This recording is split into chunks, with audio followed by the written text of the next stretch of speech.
English people have this understanding of everything being terrible, so you just like take the piss out of everything to somehow lift your spirits. Oh, that's how it works. Yeah. Okay. And with that, hello and welcome to Everyday Channel number 128, your favorite, most deceptively named bi-weekly legacy podcast. Today's show is brought to you by, well, it says laugh, peace, and badassery, but I want to say by taking the piss. I think that's something we should do much more often. I don't know, Kai. That could be someone's real name. I don't know. Taking the piss? Yeah. Or like a nickname? Yeah. I don't know. You know what? I liked it when you came up with Cloud Goat Ranger. I don't know about taking the piss. Well, maybe they drink a lot. I don't know. Okay, never mind, guys. Well, no, because if you drink a lot, you need to go in for a piss a lot, you see. Oh, I thought you were going somewhere else with this. No, yeah. Anyway. Okay, if you want to support the running of the show directly, you can support us on patreon.com/everydaychannel. Guys, how are you doing? How have you been? It's still way too hot, at least in Germany. I went swimming with my niece. That was amazing. But how have you been doing? Yeah, not too bad. It's scorching here also in Berlin, or should I say like Trash City. Is it still Trash City? Have you been able to like lift it up? I feel like every single time, like I go out for a walk, there's more trash on the streets. So I just can't help it. It's literally Trash City. But you know what? We've been like cultivating the legacy community in Berlin quite a bit, and we gathered like last week we gathered 27 people for the Thursday night legacy evening, which I think is like just insane if you ask me. Yeah, man. Like so like it starts at 7 p.m. and once. Probably a lot of people know this, but once you exceed more than 16 players, you have to play 5 rounds, right, instead of 4, so which pretty much like pushes the whole event to like midnight, or even like past midnight. And it's like, I mean, I'm cool with 4 rounds. I just asked everyone, and it's like everyone was so excited about Legacy. They're like, dude, yeah, I mean, like I'm gonna stay like just 5 rounds. So just give me 6, I was like, I play 8. Can I hear 10? Yeah, can we do like the day 2 and cut off top 8 like on Friday maybe then? You have to go 3-1 or better to like make it for next week. Could be like a thing like Mr. Beast, right? You guys know Mr. Beast? Yeah. Yeah, he could do a thing like you keep playing Magic until like the last person standing and they get like a power 9 or something. Who would be the best at that, do you think? Yeah, Who's also like where does the power 9 come from? Or from Mr. Do you know what Mr. Beast does? He literally gave away an island in his last video. Oh, I didn't know that. Stuff, yeah. Oh, that's crazy. Yeah, he definitely has. Kai, literally, you don't know Mr. Beast? No, I have no idea. Okay, you gotta check the guy out on YouTube, because that guy is insane. That guy makes so much money off YouTube, but he also puts so much money into YouTube. He recently did a thing where I think he got 100 boys and 100 girls, and he put them into a circle.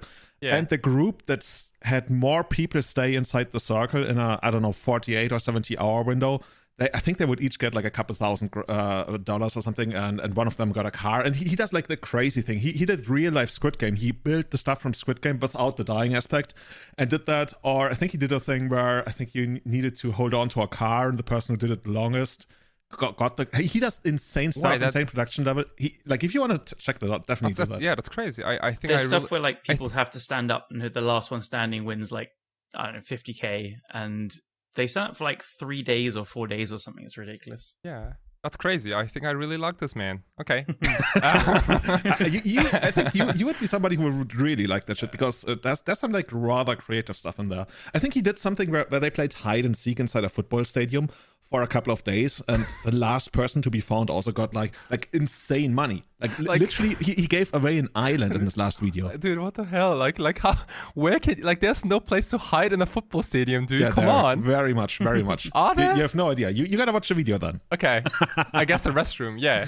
But anyway, so we had like lots of people at the Thursday night legacy event, which I'm super stoked about, and talking about like bigger events, it's like a crappy transition here, but I'll be going to the attending the Four Seasons tournament in it's gonna happen in about a month in Bologna, Italy, and because of me like just going for the first time, I thought I'll be starting something new, so I've started like a stream series. It's called Bologna Legacy Training Camp.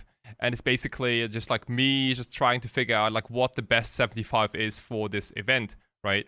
And the stream's gonna go on basically until I found the perfect 75.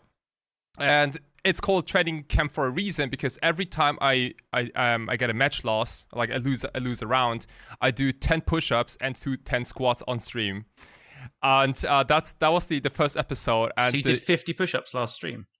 It was better than I thought. It was better than I thought. I played like Tempo Doomsday with Murktide Regents and Malevolent Hermit, and quotes that deck is pretty much dog shit. It's not very good. It looks better than it is. I was about to say, that one looks pretty good actually. I was like, I'm gonna wait until he says what his record was. Yeah, like the deck definitely. It's like one of those legacy decks that look better than it is. You know, it looks kind of clean, but it really is exactly the opposite. It's one of the like quote unquote play the good cards, but just doesn't synchronize with the deck. Yeah, I wonder if there's like any other decks in legacy that are kind of like, you know, fit the same role of like just they look really good but they really don't work, you know. Yeah, I think every Jeskai deck in the format. I dig that, dude. Jeskai sucks. It's so bad. Oh my god, it's so bad. Yeah, I'm sorry Jeskai players, but I'm so sorry, but like, you know, if you are serious about resolving a 4-mana Wrath of God in Legacy, you should probably just go back to Standard, you know, just... Well, the thing is, like, resolving isn't that hard. It's more like making it work in the grand scheme of things. I think that the... Well, it doesn't resolve if you're dead before you can cast it. Yeah, that's a good point. Kai, you know what you should do? You should have a special punishment, and that is doing, I don't know, what's the most push-ups you can do, like 50?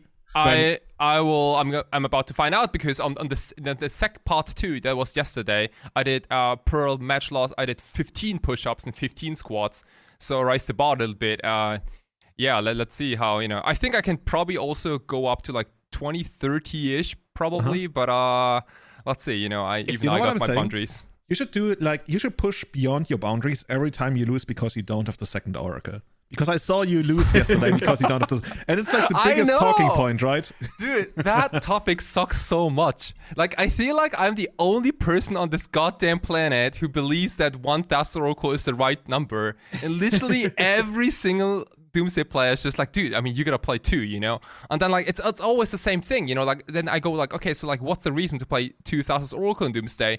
And then they're like, well, I mean, there's not one good reason, but hey, you know, there you have like this corner case, and then you have like this another super weird corner case right over there, and you know, you have like all these little like small fringe situations where a second Oracle would be kind of handy. I was like, well, that's not even a good argument. That's just like a lot of just crap arguments, you know, just like stitched together. It's very easy to underestimate the downside of like taking up a slot in your deck. I agree with you. It's often not worth adding a card which full corner cases, and then like when you draw it, it's just terrible. Yeah. To even put it to extreme, I tried like a little black splash and painter and added a Badlands. Dude, that was awful. It was a really bad league to show it off, but the idea was like I had 2 opposition agents in the sideboard because I wanted some help against elves, not Doomsday, I promise. Doomsday don't need help.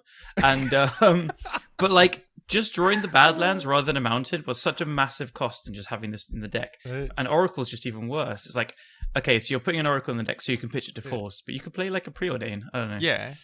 And that's like, exactly what I want to say, right?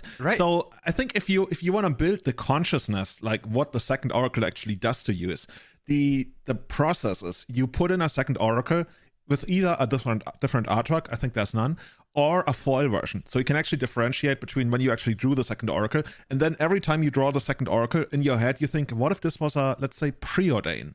And all of a sudden, you usually, like in, I don't know, 90+% of cases, you will feel insanely better if the second foil Oracle was a Preordain.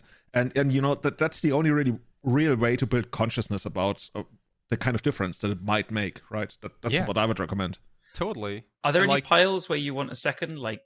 Yeah, I don't know. I think there are.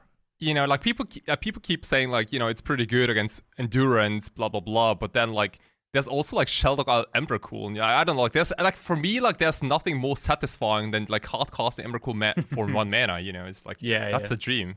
Yeah. By the way, for your training camp, if you want to go really hardcore, rather than push-ups, every time you lose, you have to play a match with Jeskai.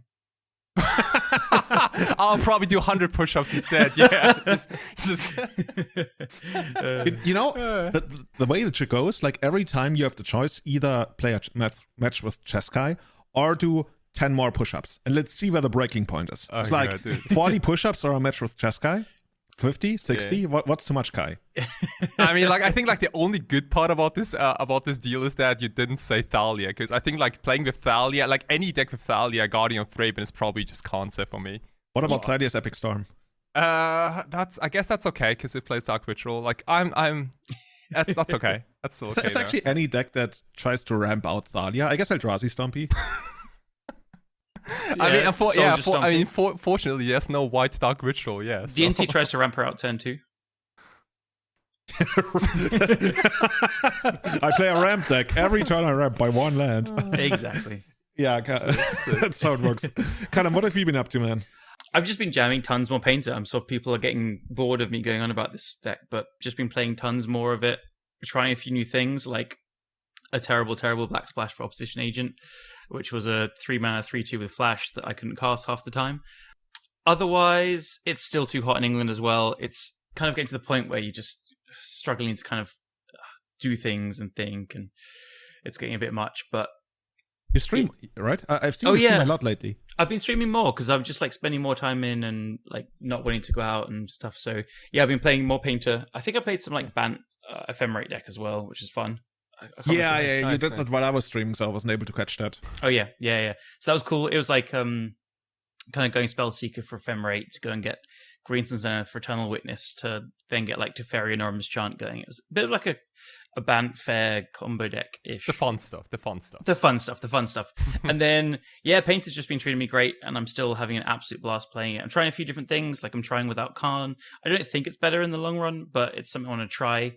Are there any like big holes that you want to patch? You already mentioned Opposition Agent as a way to like tackle Fs. Yeah, so I've started tracking my results again. I haven't done it for literal years, but I want to see if the matches I feel are bad are actually bad. So I think Elves is close, maybe slightly unfavored if they play like a slow interactive game. So the matches I lose are the ones where they have a Reclaimer into like Bajuka Bog up with Force of Vigor, Endurance, Beseju channeled and stuff. Those are the kind of games I lose, the slower ones.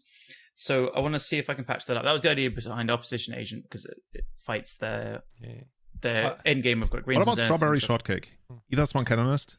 Because that's such a bane for Fs. But the thing is, that doesn't actually help with the games that I lose. It's weird. So I don't lose the games where they play fast the board. Because I have Furies. I have 3 Furies. I have Once Upon a Time to find the Furies. I'm also able to combo fast myself. It's the slower ones where they kill me turn 4 or 5 with a natural order. Or like a few elves on the board and then Shepherd. It's those ones that I lose where they have 2 or 3 pieces of interaction and then are able to kind of kill me in their own time. I was going to say, in that case, you would need like Fury to have Flash, but that would be Pyrokinesis then. Yes, so Pyrokinesis is on the cards. I did play like 1 Pyrokinesis in the sideboard and 2 Furies main. I think I'm on Fury still because hardcasting it, the difference of 5 and 6 mana is massive, and being able to find it off Once Upon a Time is massive. But Pyrokinesis is a lot better in a lot of matchups. It's better against Elves, Death and Taxes, Goblins, Moon Stompy as well, often. It's just better, but Fury hitting Planeswalkers is massive as well. Khan is obviously very good against Painter, and Khan is played here and there, and it's just incredible against the Jeskai decks, which I'm kind of coming to maybe Pyrokinesis is right, because the Jeskai decks don't need help. It's a weird mix. It's hard to find the balance, but Fury... The other new addition to the deck is Fable of the Mirror Breaker. It's been around for a little bit now, but I'm just completely on board with 3 minimum in every Painter list I'll play, I'm sure. Hell yeah. The card is just absolutely incredible. And I really think it's underrated and underplayed in Legacy as a whole. Like, any deck with red in should think about it at the very least. And you'll have to like see if it actually fits your deck's game plan and stuff. But in Painter, it just does everything, like makes artifacts and ramps, which is things you often want, or just more mana. The treasures you can weld that in and out. It's more things like that, which plays nicely. So I've built the deck these days to be playing around Meltdown so heavily that you very often just don't have any artifacts in play for a long time. And so having this Fable as like a threat, and then it attacks, then it's an artifact in play for a Goblin Welder or Engineer to weld something in. Yeah, it's like it's made for Painter. It is. And then the looting is just great. Like, it puts the artifacts in the graveyard, of course, which is great for the welders as well. But just looting away removal in the matchups you don't want it, or vice versa, digging for combo pieces, finding the sagas against control. And then the Kikis are like just threats themselves. Like the fables, the first fable helps the second fable, which helps the third. So yeah, Like the first one, if you're mana screwed, then you'll loot away more like further ones if you can't play them, or vice versa. You can like use the first one to dig for more of them. And then the Kikis, the third side, they work together. Like you can, at the end of your opponent's turn, you can use one to copy another one, and then you flip back and forth. And so for 1 mana, you get a 2/2 haste in a weird way. So they're kind of a win con as well. And very, very often I've been winning with surprise lethals by like end of turn, make a construct, Kiki, copy the construct, and you hit for like 15 to 20 damage out of nowhere quite a lot with that as well. You know, we should have like an entire dedicated everyday painter with Callum Smith. Yeah. So yeah, I could literally talk about it for hours and hours. So don't get me started. But quick question: I saw you experiment with, I think, Possessed Portal. Can you quickly tell us what it does and what it did for you? Possessed Portal. It's an 8 mana artifact, and it's if a player would draw a card. Of course it is. Yeah. Well, look, it's Painter. We have Welder and Engineer. You can play anything you want. I have a Reaper King in the post at the moment on its way to me. But it's an 8 mana artifact. If a player would draw a card, that player skips that draw instead. And at the beginning of each player's upkeep, they sacrifice a permanent or discard a card. So it kind of just locks both players out of the game, which is awesome because it's fun and it's a big artifact and it's sweet. But also, like with Welder, you can weld it out at the end of your opponent's turn, and then you weld it back in. That's so nasty, yeah. Yeah. Oh, so gosh. it used to be a deck called Cerebral Assassins back in the day. I'm not sure if it was like Legacy and Vintage, or it's mostly Vintage. But yeah, you used to just weld Portal out, so it locks your opponent out. They never get to draw a card again, and they have to sacrifice or discard every upkeep. And you just have to tap your Welder, which is pretty fun. But it's terrible. Don't worry. It's just really fun. I hardcast it against Jeskai, and it was a cool screenshot. But they just cast Force of Will on it. Oh, yeah, that's crazy. I think like the very first time I was like highly impressed by Goblin Welder was when Mirrodin came out and they released Mindslaver. I think like that was the actual first time I was like, dude, like this Goblin Welder, just no joke. Seriously. It was a vintage deck. I think Slaver Control was like one of the best vintage decks for many years. Oh, was it? It was. Yeah. Must have been. Yeah. Yeah, you could like even eventually build up to something where you had like 13 mana in play, like Academy Ruins. And then you could Mindslaver every single turn. And before that happened, you could also just like weld it in and out and take turns. That was like a blue Tron thing in Modern for a long time as well. The Wincom was usually just like one Mindslaver and one Sunring Titan. That's it. Yeah, the hardest thing about Painter actually is like it can be a difficult deck to play and it can be difficult to sequence, but the actual hardest part of the deck is not be getting tempted to put all these really cool, sweet, big artifacts in your deck. It's such a trap, I think. And, you know, there's so many cool ones. You can Sundering Titan, like 4-color control. You can Possess Portal, these like decks trying to draw loads of cards, especially like the Riddler deck and these things. You just completely shut them down. You can Worm Coil against Delver, and you can do so many cool things. Bolus of Citadels is obviously the most fun one, but you just don't need any of that. You just want to get a Painter and play and then grind them out, right? Yeah, so that's the hardest part. I'm going to build a build with the Reaper King, which is a 5 mana if you pay 1 of every color, or otherwise it's like a 10 mana artifact, 6/6 Scarecrow. Other Scarecrows you control get +1/+1, so your Painters are now 2/4s and bolt proof. Ooh. And then whenever another Scarecrow comes into play, you can Vindicate. So I want to just get it into play with a Welder and then like weld Painters in and out and Vindicate everyone's lands. Oh, so your Goblin Welders and Goblin Engineers, they say tap, Vindicate? Yeah. It's such nonsense overkill. It's so ridiculous. But the idea behind it was like Delver can only just make enough mana to melt down for 10, so I'm going to play a 10-drop artifact and see if they can melt down it.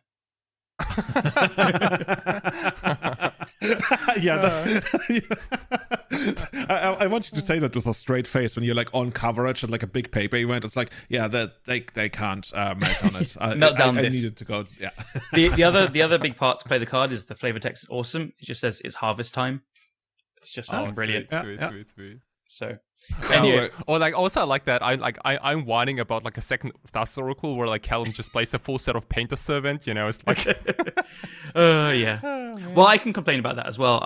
There's a few others, so I'm not the only one, but I feel like I'm one of the only ones playing Once Upon a Time like consistently, and I think the card is absolutely incredible in the deck, but a lot of people don't, and I don't really have a reason that they don't. It's so good. It's just absolutely amazing in the deck, and everyone should play it. Sick. Okay, cool. Julian, what's going on in your... But actually, quickly before we move on, Callum, you want to shout out one of the upcoming big legacy events in the UK that we talked about yesterday? Oh, yeah. Yes. Good reminder. It's not in our show notes written in a different color, really big to remind me. Here is it? No, definitely not. So if anyone hasn't heard before, I've mentioned them a few times on the podcast, but TO in England called Axion Now. They are just like the dream TOs. They are big supporters of Legacy, especially. They are always looking out for the players. They have good prizes, expertly run events. They've been in the game for a long, long time. They do like the biggest events in the UK as well. So they work closely with Wizards. They do these things called like mega weekends, and they do mega modern, mega pioneer, mega events. And now this upcoming October on the 22nd and the 23rd, they're doing Mega Legacy, but they're doing 2 Mega Legacies as well. So on the Saturday and the Sunday, they're doing Mega Legacy events, which I expect is going to be like 100 to 150 people, probably, maybe more. The last Legacy event, they had over 100 people.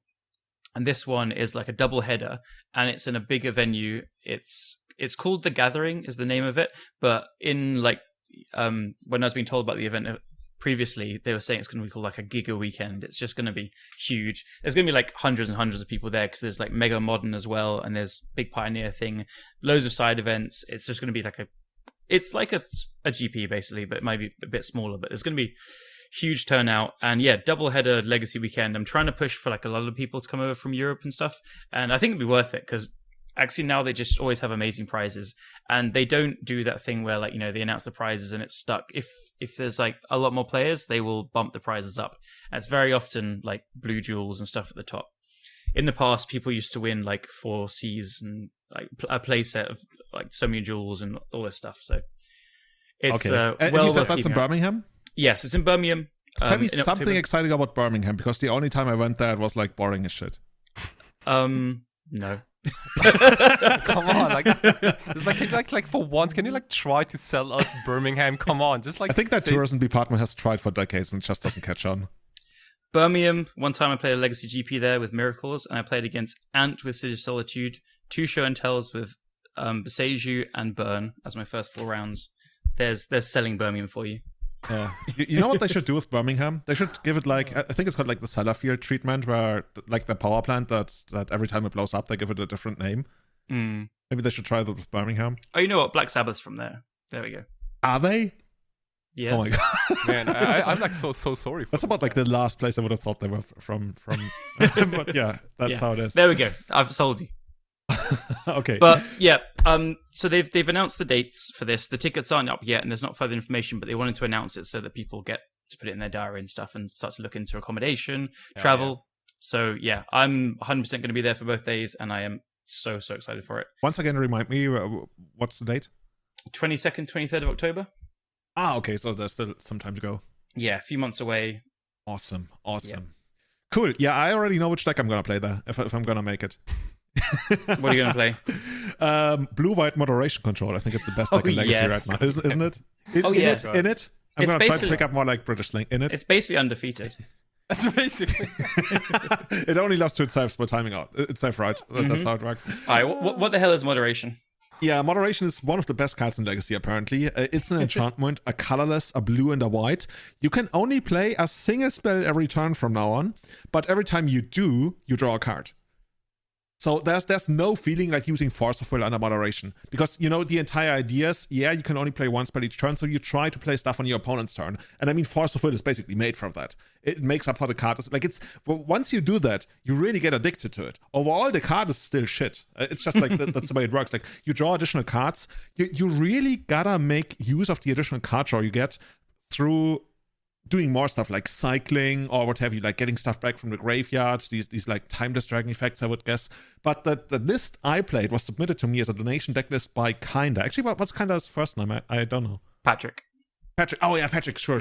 I remember. Yeah, I see it every time you submit the deck list. And this is completely off the wall. This is very different. This played 4 Meek Stones. This played Oracle and Vec. This, I think, you can't even like properly describe it. I'm just happy that it's not a Yorion deck, because these kind of decks, they're very prone to somebody just like slapping in a Yorion and being like, hey, why not? I think we're going to need to post the link in like the there's just like no way around it. I have to post a link to the league and the deck list, because it's just so off the wall. But I think the core concept of it is it's a blue-white control deck that only plays 2 Swords to Plowshares in the main deck. It plays sagas. It plays like lots of like forced like how would you put? You're like, explaining a blue-white control deck here. Yeah, but it's the very opposite of what people would imagine if it's a blue-white control deck. Actually, I should have the deck list up somewhere here. But it plays that Teferi, not the good one. Oh yeah, that was the worst card in the deck. That was the worst card in the deck by far. It was like worse than Impulse. What were the most surprisingly good cards? God damn it! You know what? Now I'm actually going to open up the deck list because I feel like the past 5 minutes, like everything you just said, like reminds me of someone talking about this very first Commander deck. Seriously though, it's not that far from it. But you know what? This deck actually deserves me looking up the deck list. Did it have Oracle Invec in it? Oh, it had a one of Oracle Invec. You want to quickly explain what it does? Kai, do you know what Oracle Invec does? I think I've heard the card name sometime, but this was like the first card Patrick came to us saying, "How do I make this card work?" And I was stumped. I just don't know how it doesn't work. So it's 1 white for a 1/1, and you can tap it, and your opponent chooses any of their creatures, and then on their next turn, if they don't attack with that creature but could, they sacrifice, I believe. So the trick is like you. Okay, let me quickly interrupt you there. Yeah. It's just straight up if they don't attack with that creature. Okay. There's no if they could, because if the creature's tapped, it can't, right? But it still gets destroyed. That's the right, whole idea. Right. So they choose some of their creatures, and then what do you do? You tap it. With Pacification Array or Meekstone. Oh my god. Or keep it tapped. Or you steal it with Old Man of the Sea. We are still not sure if Old Man of the Sea, like stealing it, still kills it. It might. It never came up. Old Man of the Sea literally completely destroyed elves. Is that a number or is that a combo? We have yet to find out. But the thing is, Old Man of the Sea, by the way, that's just like more cards like that. I saw you wrecking elves with Old Man of the Sea. Old Man of the Sea completely wrecked elves. So I like how we've gone from Julian was like, okay, so it was like a blue-white deck that has Saga, Force of Will, Source of Plowshares. It's like, okay, all right. And now we go like Oracle Invec, Old Man of the Sea. That's the one condition. Sea Dasher Octopus. Sea Dasher Octopus. I literally had to learn how Mutate works to play this deck. Mutate is very easy. I don't know how you wouldn't know it. Well, control, like properly operating the Sea Dasher Octopus was harder than I thought.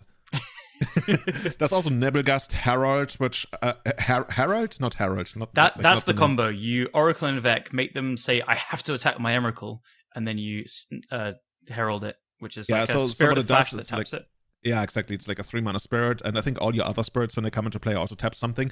And here's another thing. Actually, I just want to check one thing. So just to be sure that I understand this right, so you got Oracle and Vec. And then you tap it, so they choose their Emrakul that has to attack. And then you cast your Nebelgast Herald to tap it, and then the Emrakul doesn't get to attack, so it's destroyed. Yeah. And I get that Emrakul is the worst example I could have chosen here, because you can't swords it.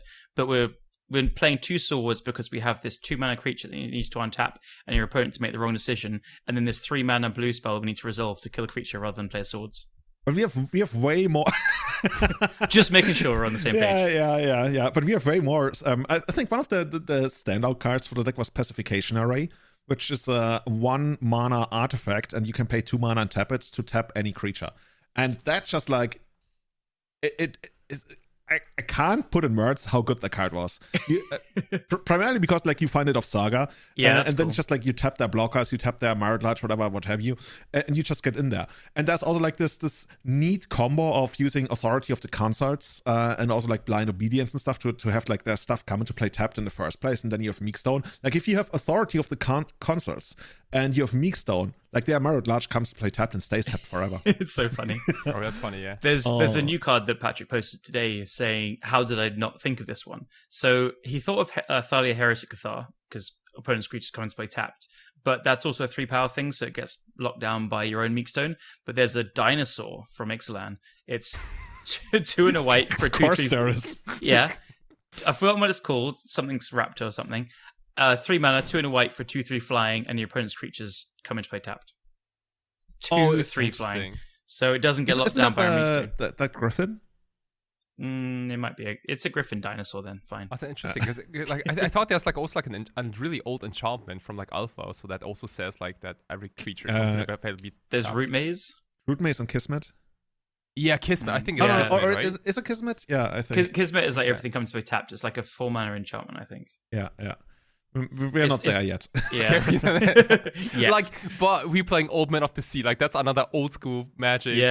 Just like powerhouse. Honestly, Old Man of the Sea was surprisingly good. I never thought it would be this good. Like, I thought it was a meme, and it really like it wrecked elves from a position where I thought I was losing. Can you just like please stop saying that it wrecked elves? Holy shit, that sounds so wrong. Holy moly. Yeah. You haven't lived until you have like it's so funny. Like most people play Plague Engineer, Terminus, Supreme Verdict, whatever. Like, yeah, I mean, I got this Old Man of the Sea. You know, it's like Spell Queller was actually incredibly sick in the deck. I saw you like them play a Khan, and you just get like Spell Queller, their uncounterable thing, and then attack the Khan down and stuff.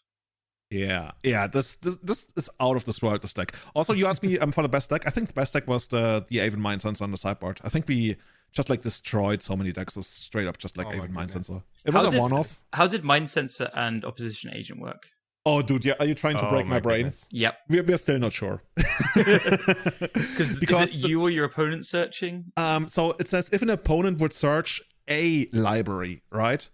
And that's what it says on Mind Sensor. Mm-hmm. And if I was searching, the opponent gets to control me during my search when they have Opposition Agent. So I wasn't quite sure whether they were actually searching my library. It sounds like you're searching, but they control you. They're the puppet master. You're the puppet. In that case, the Aven Mind Sensor wouldn't work because chat was like so confusing me all the time. But I gotta say, like most of the time, chat gave really good advice during the league. Oh yeah.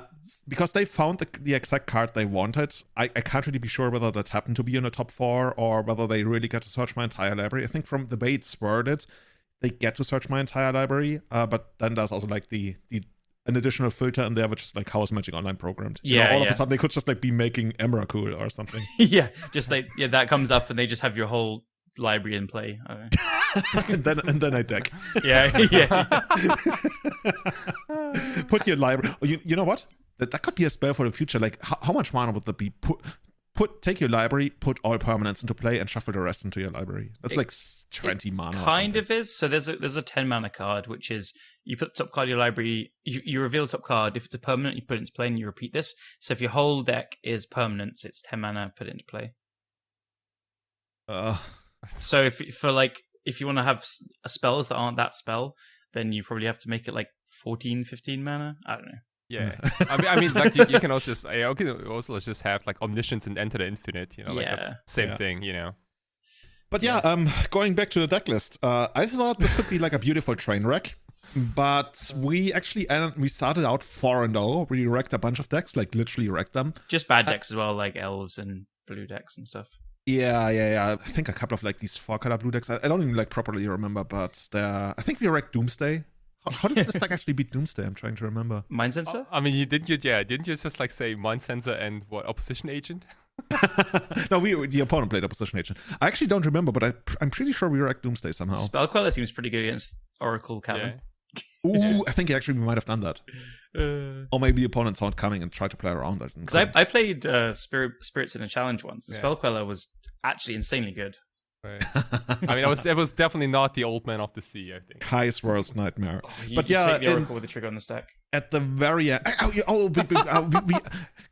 I also won against Death in Texas, and that was one of the most unique games I ever played because my opponent literally timed out in the first game, and I also only had like a minute left.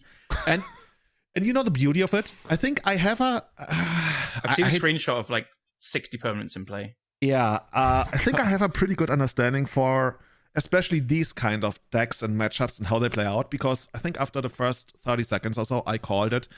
I'm pretty sure somebody's gonna time out in this match because I think that's just like how the matchup is supposed to work. I did not expect for somebody to time out in the first game. I thought like somebody would time out in the second game because that happens quite often in that kind of matchup. Well, you are noted moderation versus D&T expert, Julian. So you should know how it goes. Yeah, it was insane though. Like it's not like any one of us like really wasted time. Like I literally fell behind 5 minutes. I think I was down to 10 minutes against their 16. Oh wow. And at that point I was like, okay, I have to play, I have to stay alive, I have to make quick decisions because that was like quite complicated, especially since damn, I had that stupid fairy who slows down the sunset or whatever it's called. Like, it's so bad. It's so bad. I wouldn't even play it at 3 mana, but we had it at 4 mana. What made the game go so long? Was it like Authority of the Councils, Gaining Life, and Meekstone as well and stuff? I think we both were at like 50 life at some point. And then they would attack, and then like I would gain back life with Shadow Spear and stuff. But the board was entirely gridlocked. Like I didn't have any good attacks, they didn't have any good attacks, and just like nothing happened. Like literally we just sat there and tried to like maneuver, and then we could like randomly get in for 12 damage, but it didn't really matter. And it just kept going and going and going, and no player had any way to out chess the other player until the opponent literally timed out in the first game, and then they called, like they typed in chat, bad form, and then they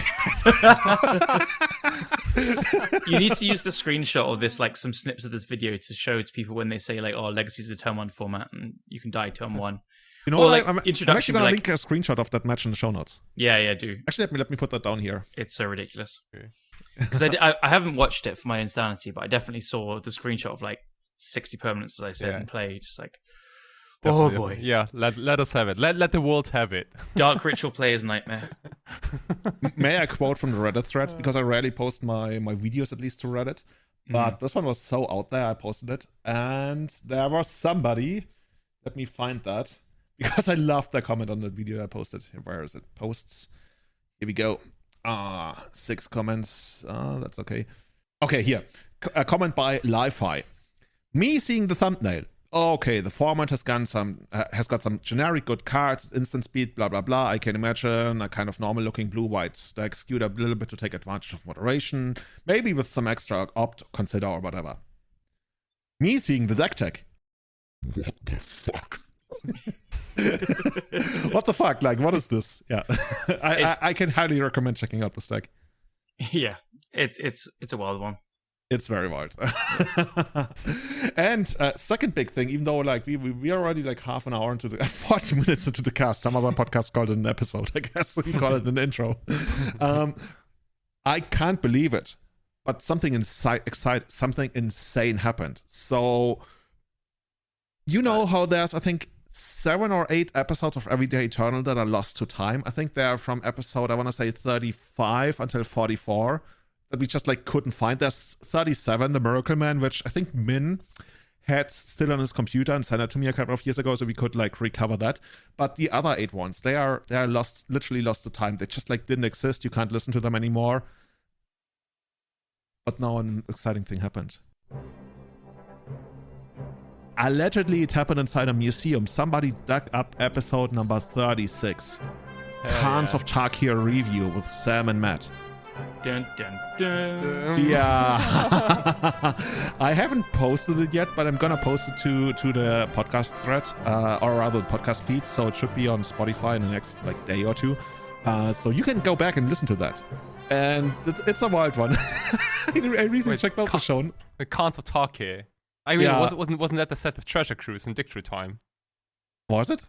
I think so, right? Khans of Tarkir? Oh, it's Dragons of Tarkir. Oh, Dragons of Tarkir. Because like I was gonna say, yeah, like what if like I mean Treasure Cruise probably fringe playable, you know? It's probably like 2 mana too much to play, I think. You know what the beauty of it is? I'm actually checking out the show notes right here.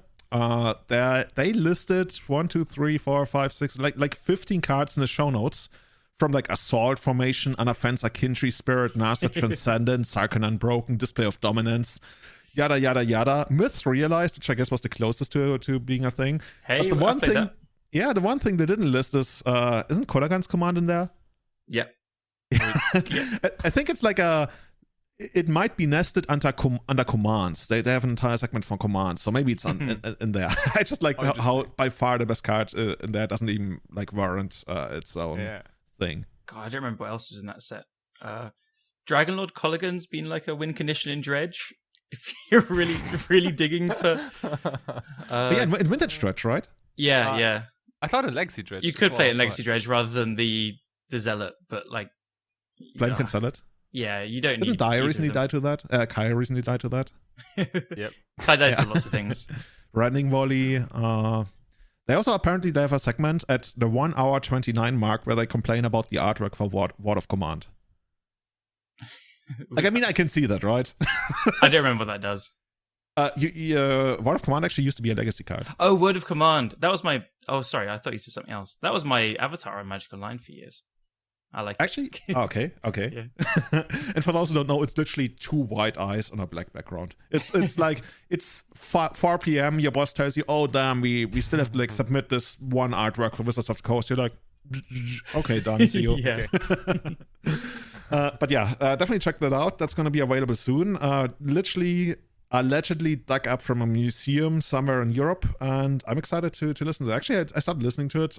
Never mind the sound quality. It's just like what you get from 7 years ago, but it's exciting. Cool. So finally moving out of the outro, there's an insane amount of work put into the legacy data collection group and all the things they put together, trying to give us an overview of what they're doing.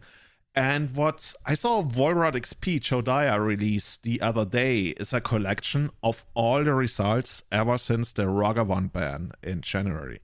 So basically, the current metagame as it is, going back like 7-8 months now, and just putting all of that into stats, just to give you an idea of what has been going down in this format. Obviously, the format has somewhat shifted over time as people like discover new things and try to metagame against each other. But I just thought this is exciting. This is absolutely exciting because this paints like a big picture of the format that we rarely ever get to see. Like, this is the kind of stuff that usually only Wizards of the Coast gets to see, assuming that they have like a way to properly mine the data. Maybe they're subscribed to a data collection group on Patreon, just get their data from there. Who knows? But guys, can you imagine, like, what is the most played deck of the last 8 months? Do you get any idea? I got no idea. No idea at all. So close. Hit us. Yeah, it's a little known rogue deck. It's called Blue Red Delver. Oh, and I've heard of that one. Yeah, fringe playable. Yeah, very, very fringe playable. Fringe playable enough that 21% of people in, I guess that's like legacy challenges and showcase yeah, I guess that's all the challenges. Yeah, I think challenges and mostly, right? I don't think they even scrape the 5-0s. It doesn't really add to anything. No. So this will be challenges. Yeah, especially the 5-0s are like insanely biased because you can only ever get like one deck of every archetype. Yeah, basically. Yeah. So this is 21%. I remember when Canadian Threshold, and call me an old man, but when Canadian Threshold was like the top dog, everybody called it the 9% deck because it would never go higher than 9% because that's just like how Legacy worked. And back then it was like a lot more affordable. Like you could easily like pick it up for like a couple hundred, I would say easily, like 500 euros or something. Canadian Threshold easy going. But yeah, this is what we're at now on Magic Online. Blue Red Delver, past 7-8 months, 21%. Yeah, it's a lot. I like over the years, I don't have anything to back this up other than like rough memory, but I don't remember any other decks like ever really getting over 13-14%. I wonder if it's do you think this is based on power level or like how much people like the deck, or is it like something to do with Magic Online? I guess all of that like feeds into it. Also, it helps quite a lot that the deck heavily overlaps with Modern, so you only need to get like a couple more extra cards, and then you have like a Modern and a Legacy deck. Yeah. Yeah, it's also that like it plays like all the pillars of Legacy, right? Like it plays like Days, all the best cantrips. It plays Delve of Secrets. It plays Wasteland, like all the Legacy-ish cards. Like imagine if, let's say, like Lone Pox was like, let's say like that Lone Pox was S tier. Mario. I need him to say Lone Pox. Sorry, it's me, like, Lone Pox. I've seen more of that deck recently than you. It would not fit like go up to 21%. That's all I'm saying, because like Lone Pox is not the true Legacy experience. It does play. Oh, is it not?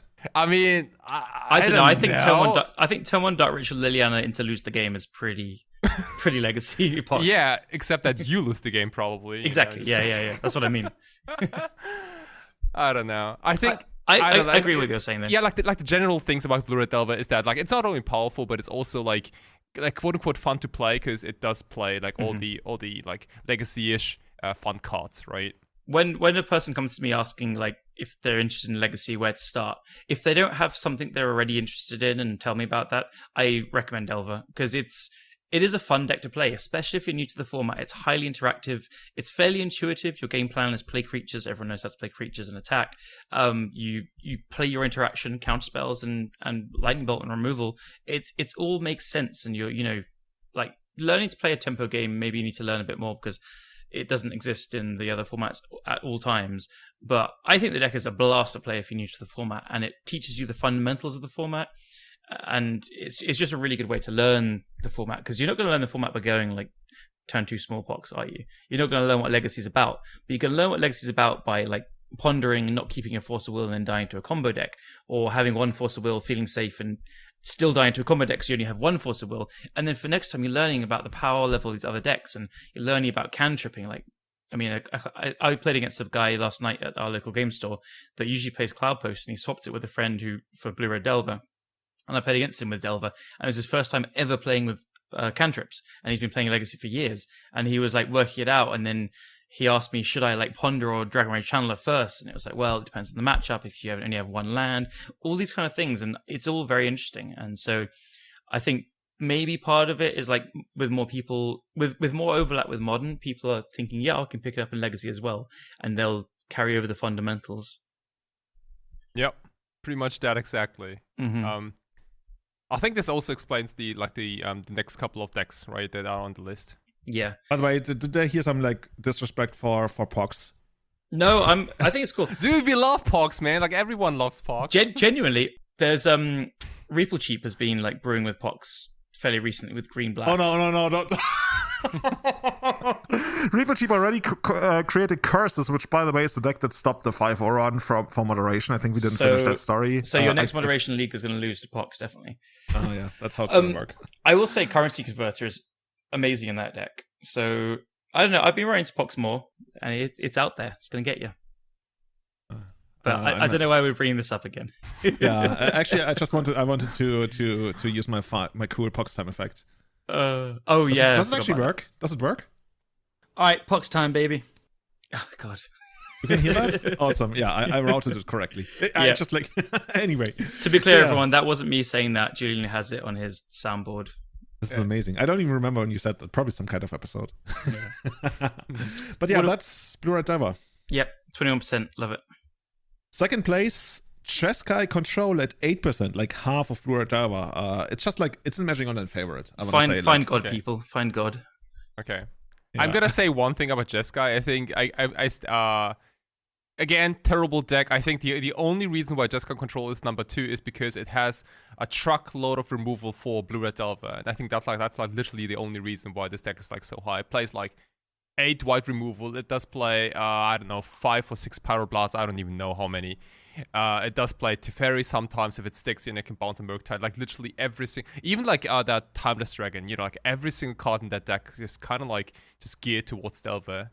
Honestly, I think that deck is not very good against Delver. Yeah, I've played. You don't think so? I have a limited amount of games against it, only like at best 10. But especially post-board, you really take them apart very hard. The blasts and the expressive iteration and Mystic Sanctuary, everything back and do it again and again and again. The one make or break it thing that they can do is to get the Walking Emperor down. Because you would often sit there with like a bunch of Flusterstorms and Pyroblasts. Like you don't really play the tempo game against them almost at all, except for like those draws where you just delver them. And the only thing that ever like strikes fear into me is the Wandering Emperor, because that comes down at instant speed flash. Like I usually, the way in the deck I have set up right now, which is like a Ghoul to cut build of Blue Red Delver without Wastelands, I have like a 1 of Force of Will in the deck post board, and that's the one you gotta have to fight over that. Obviously, you don't always have it, and it's only there because like of sideboard mapping. But that's one way you can try and beat it. But other than that, like you mentioned, they have so much spot removals. They can trade very efficiently 1-for-1. Can you not just like accept it's a 2-for-1 and then just bolt it or Unholy Heat it? I'm not even sure. First of all, I don't have Unholy Heat, but that's a shortcoming on my end. I think I might need to have that. That's actually another good reason to have Unholy Heats, which I guess we're going to talk about later. Mm-hmm. Not that many bolts in the deck post-board. Depends on whether they have stuff like High Breacher. But yeah, that's the one way I see myself losing to it. Other than that, it's actually insane how good the Pyroblasts are against it. I mean, surprise, surprise, right? Right, yeah.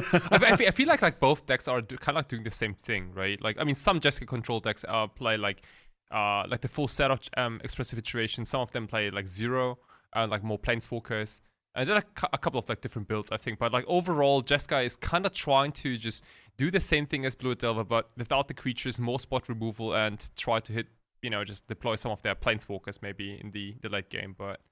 I don't know. I feel like days plus expressive iteration is just like a crime, man. Everyone should just go like just straight to jail for that.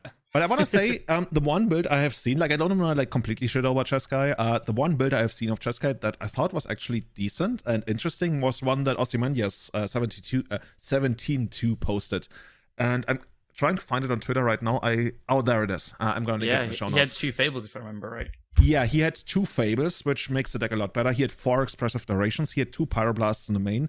He had 4 more blasts on the side. So he also had like a hydroblast on the side. So he has 5 more blasts on the side. He had like the good stuff sideboard. He had meltdowns. He had Is It Static cards. He even had another mentor, and he had the Wandering Emperor in the main. Like, this is the deck I can actually see myself losing to on a regular basis with Delver. At least the Blue-Red Wastelandless Delver variant that I played. And overall, Snapcaster Mage is like basically Snapcaster Mage is the slot where I guess you would get to experiment. That's obviously another great card against the Delver decks that not all of them play these days. Some others try to like go hard on like Dress Down or even some kind of Days Undoing combo. But I'm gonna link this in the show notes because I think if you play Jeskai, maybe you need to, innovate on some of the stuff, but overall, I think this is a very, very solid Jeskai list. This is probably the way to go with Jeskai. I think he made top 8 in the showcase, ended up losing to Blue Black Shadow. I think it wasn't the showcase, but yeah, still challenge. Oh, Legacy Challenge, yeah. Legacy Challenge. But right. I agree. Still seems better. I think with Jeskai, you need to just be like, okay, fine, my mana is bad. I'm playing 4 iterations and basically no basics. How many? He actually has an insane amount of basics. He has 6 basics. Like 6 basics, yeah. All right, fine. Don't listen to me. He has Plateau in there as well. Oh my god. Best card ever. And mismatching starts to plowshares. But yeah, this is very much a Jeskai deck I would get behind just from the Blue-Red Delver perspective, because this has the potential to be scary. I guess the idea is like with Fables, it's better if you have Snapcaster Mage. Like if you have Fable and you get the ultimate of Fable going, you have Snapcaster Mage, that's just insane. Yeah, I think Fable here is just mostly for the first 2 sides, and then like in most decks, right? Yeah, kind of. I don't know. With Painter is the third. Like Fable looks kind. This is like a medium Fable deck. I feel like similar to like Sneak and Show, where I played against yesterday on stream, where like Sneak and Show went like turn 2 Fable of the Mirror break. Actually, it seems amazing. I didn't force it. I could have, but I just thought that the card's just too mediocre. I would definitely force it if it was in a Moon Stompy deck, maybe, because it's just like too many applications. But I don't know. I love the idea in Sneak and Show, actually. Maybe against you it wasn't like threatening in the state, but more filtering to find the cards they need. They always love a bit more mana with the ramp as well. It's pretty cool. And then you get to copy an Emrakul. Yeah. Sick. Do I get the extra turn? That's like the number one question everyone asks in their life. I think the only creature you can copy with that Fable, man, is Simeon Spirit Guide, right? Like that's the only non-legendary creature in that deck. You can have 2 Fables and you copy each other, but yeah. Oh, nice, yeah. Yeah. Look at me. Cool. So yeah, moving on in the grand scheme of things. This year, what else have we seen? 3rd place, Shared, Death in Texas, 8cast, Reanimator, and Elves. I guess Elves just in general has seen a big increase in popularity. Reanimator, just like one of those decks that people play. Death in Texas, all-time favorite, and 8cast. Well, it's here and it's never gonna go away, right? Mm-hmm. Yeah. Yeah, cool. Red Stompy, Dragon Stompy, Moon Stompy, whatever you want to call it, 4%. Especially lately, the deck has seen a lot of good results. We're going to get to that in a minute. 4-color control, I feel like the less Anorak streams, the less popular this deck is. Yeah, probably. Makes sense. Totally agree, yeah. Maybe that's it. Ad Nauseam Storm, by the way, all the following decks are going to be like 3%. So that's Ad Nauseam Storm, Lands, Doomsday, Sneak and Show, and then at 2% we have Green White Depth, Yorian Sunnet, which I guess is like the 5-color Sunnet thing, Mono Green Cloudpost, the Epic Storm, and Painter. Hey, Callum, you know what? This is like our KPI. Can we get Painter from 2 to 4% over the course of the year? Can we get more people into the Painter? Everything is a cabal now. I hate that, by the way, the word, but yeah, everything is a cabal. Yeah. The Painter cabal. No, you have to be in the Painter cabal. You have to have blasted at least 50 brainstorms. I don't know. In one game, yeah. Yeah. Running count you keep on your stream. I did against Delver. I've definitely had games where I blasted like 5 or 6 iterations. Honestly, like the thing you should actually keep track of is like how many Yorians you get to blast. Oh, I've blasted at least 2 game 1 against D&T. Oh, it's so good, right? Great. That feels great. Man. That's so juicy. Yeah. Yeah. Cool. I want to say about Red Stompy in this listing. This is very high for how it just hasn't been played a lot this past year. But in the last Showcase Challenge, it had an insane 60% win rate with a lot of players, a very good conversion rate in the top placings as well. And I think a lot of it is off the back of Fable of the Mirror Breaker just being absolutely insane in the deck. For me, this is one of the top 3 decks in the format at the moment. The even more interesting part of stats is, because the Legacy Data Collection group, they not only put together these numbers, like how much people play certain decks, they also, and that's just the crazy thing to me that you usually don't get to see in this volume, they literally put together the win percentage without mirrors for all the decks that have been played during challenges and showcases over the course of the year thus far. Ever since the Ragavan ban in January. And that's incredibly valuable data, because most of the time, I guess as a podcast, we try to hold on to data because it's interesting, but everybody understands that's really only that big of a sample size, because there's only so much you can read into that. I think Andrew Ellenbogen once famously said the art of Magic is to try to extrapolate from a data size that's too small to properly extrapolate from or something. And that's basically what happens in Magic all the time. But here we have literally all the challenge and showcase matches played ever since January. And drumroll, these are the most successful decks of the year. I guess you guys already saw it. If you're in a podcast here, let us know in the comments, what do you think is the most successful deck of the year? Because number 1 is not Blue-Red Delver. It's a shared number 1, but Doomsday has a match win percentage without mirrors of 45%. 54? 54. You're so German, man. I am so German. Oh, God, yeah. Did I just say 45? I meant 54. Yeah, in German, we have the weird thing where we say... The best performing deck in Legacy is 45%. 45%. That's the best we can offer. No deck. Every deck actually loses more than half their matches. Legacy players, you all suck. Get better.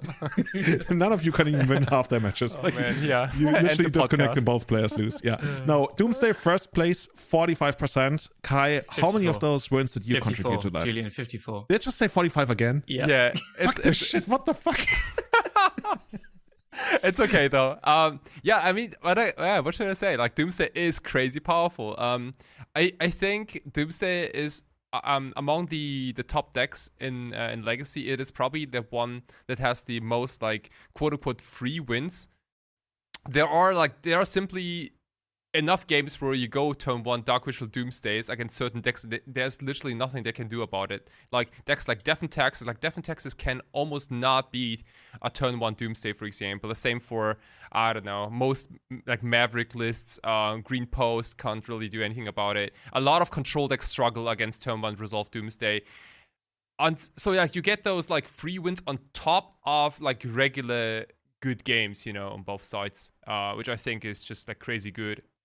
Doomsday obviously has the big enemy of Blue-Red Delver. It's like one of the worst matchups ever, alongside Death Shadow and Blue-Black Mill, maybe, if there's a deck like that.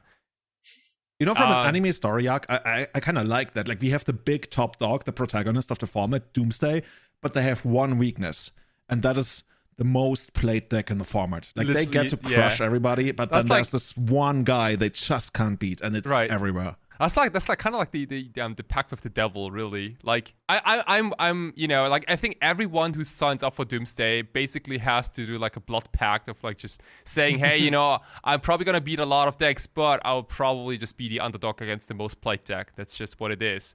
But hear me out. I think that's still a good deal. I think. So, I think it's a cool spot. It's very interesting. Yeah. Because often you can, there's usually ways, if a deck you need to target so badly because it's your worst matchup and it's the most played deck, you've got to be right, well, we need to sort this out. And you guys have tried really hard to sort it out, but it's just really difficult to do. I mean, it's literally the only thing we are trying. Martin and Nielsen and I, we have been talking about this topic, how to beat Delver for the past 2 years, and it's just it just keeps going on. It's crazy. It's the hardest puzzle I've ever try to solve. Yeah, but it's complicated because it's beat Delver, but also keep why you get these free wins, right? Like you could probably cut some dark rituals or something. Yeah, and be good exactly. in some way, but yeah. Yeah, maybe you guys remember like our poor attempts of like playing like a Uro Baleful Strix type of like buck Doomsday deck that really pretty much did not the Doomsday deck all that well. You know, it was kind of like a weird mid-range deck. And then, I remember getting excited that like Uro can attack and draw into your pile. That's so beautiful, right? Isn't it?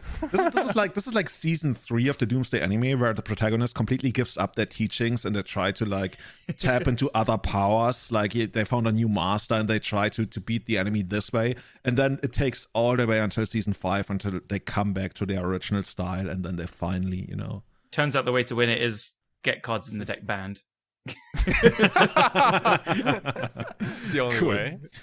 So yeah, that's Doomsday. Up there, 54% as well, Blue-Red Delver and Red Stompy. And it kind of flew under the radar for the most part, because while it had more players than Doomsday, almost not double, but like a third more, I kind of didn't really notice all these like Red Stompy, Dragon Stompy, whatever players up until recently, when it really started making waves. But yeah, it's far. It's not been popular throughout the whole year as well, which is what makes the numbers impressive.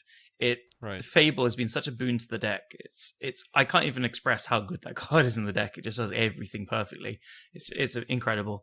So I think that is basically that, and Hearst to a lesser extent, but mostly Fable is to blame or to thank for the increased like player numbers and win rate. And as we talked about before, I think it's just one of the absolute top decks in the format currently. And it's also Chalice is just still very good against Delver. Murktide is a problem for the deck to an extent, but they have some interesting sideboard cards they have. But yeah, I think a lot of these numbers are from the past few months probably. Yeah, that's what makes it even more impressive, right? Cool. Then 4th place, also 54%. I think the favorite deck of the podcast that none of us plays, Green-White Depth. Oh yeah, I think that's exactly the opposite. This is a deck that was fairly popular and also very strong at the beginning, or like the first half of this year. Haven't really seen a lot of like good results like in the past like 2, 3, 4 weeks. But I think it was the winning deck list in that one big paper tournament in the States. I just forgot what it was, but it's won tons of paper events actually. I think didn't it actually win the Energy series that happened 2 weeks ago that I commentated? Rodney Bedell won with it. Yeah, that's the amazing. one. Yeah. It's also so cool, just like having a 2020, 2020 is a cool. He went 7-0 against Delver with the deck. Damn. Yeah, I can see that. I think he didn't lose a match the whole event. I think it's such a technical deck. If you have a really good understanding of the matchup on sequencing and like a good feeling for threat evaluation and tempo, I can see the deck doing really well against. Yeah, very much agree. It's kind of like the opposite of Doomsday, right? Like the top deck that's most played is your best matchup, and then it has its own weaknesses. But whereas Doomsday is just like doesn't have other weaknesses against random shit. This probably can. Oh yeah, pretty much. Yeah. You know what I'm actually going to look up? I'm going to look up Green-White Depth against... Oh, no, that doesn't work. There's win percentages. Oh, here we go. Sorry to interrupt you there. Because I'm really curious about that. Green-White Depth. Because they have the win percentage here for the entire year. So let me find Blue-Red Delver. Dude, the collection guys are insane. Yeah. They have everything you need. So, Blue-Red Saga, Blue-Red Delver. Yeah, see? Oh my god, I believe. Oh my god, we are amazing. Win percentage, 58%. Nice. Damn. That's super strong. And I would guess that's like a reasonably big sample size because the deck is like pretty popular. Yeah, definitely. I think it's also got a pretty good Stompy matchup. Let's check that out. We can see... It's just insane that we can see all of that. So, I guess they call it Red Stompy. Yeah. Red Stompy... Oh, dude, 62%. Bang! Yeah. Got it. Wow. Cool shot. Love it. Yeah, what a banger. Okay, let's see what it's bad against. Yori and Senate, 25%, but 25 and 20%, like these numbers are usually like when the sample size is insanely low. Like, what are the more common ones? 41% against Reanimator, I can see that. Where do you have like Nick Fitz 0%? We found Nick Fit is the deck to play, guys.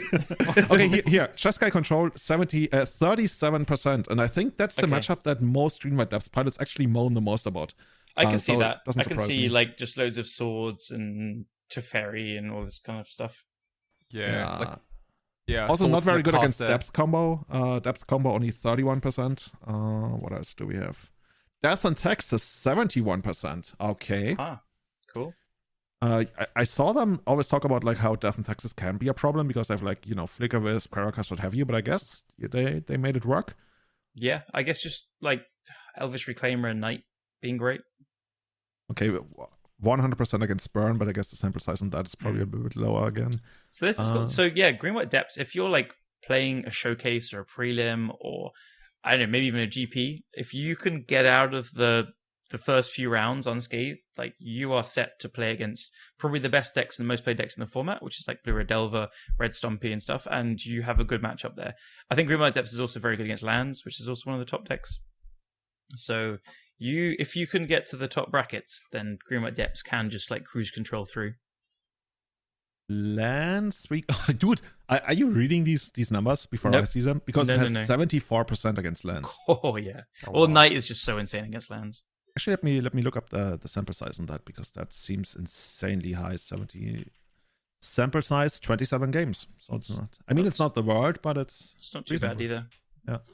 Knight is absurd against lands, so not super surprised. Knight is just like one of my favorite cards of all time. Yeah, I know.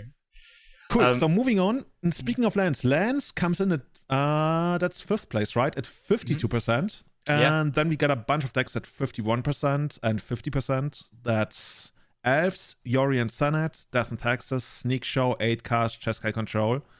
Actually, no, Jeskai Control is 50%. Paint does 50%, 4-Color Control is 50%, and Stoneblade is 50%. Wow. Those are all the 50 plus decks in the format right now. Stoneblade, good job. do you think that's like I don't even know what Stoneblade looks like these days? It's got Cephalid Illusionist probably. yeah. I think they have a dedicated category for Cephalid Breakfast. There probably is, yeah. And I'm just being mean to Stoneblade. But yeah, those are all the decks that have at least 50%. If you want to go 51%, then you have to start at 8-Cast and upwards. And now we come to the decks that are below 50% for the year. A&T, 48%, Reanimator, Mono Green Cloudpost, The Epic Storm, and Depth Combo 47%. And then the lowest of the decks that still make the cutoff is Band Control at 45%. I think we haven't really seen Band Control do anything as of late, right? Yeah, it top 8'd with Yuta Takahashi at the God of Legacy. I think there are like a couple of builds here and there, and like the most current versions are not even playing Sylvan Library. They're like in the full Life from the Loam package with Field of the Dead. Like that's what they're doing. I don't know. Like I built the deck in paper. I took it to the tournament, to the paper tournament last Thursday in Berlin, to that 27-player tournament.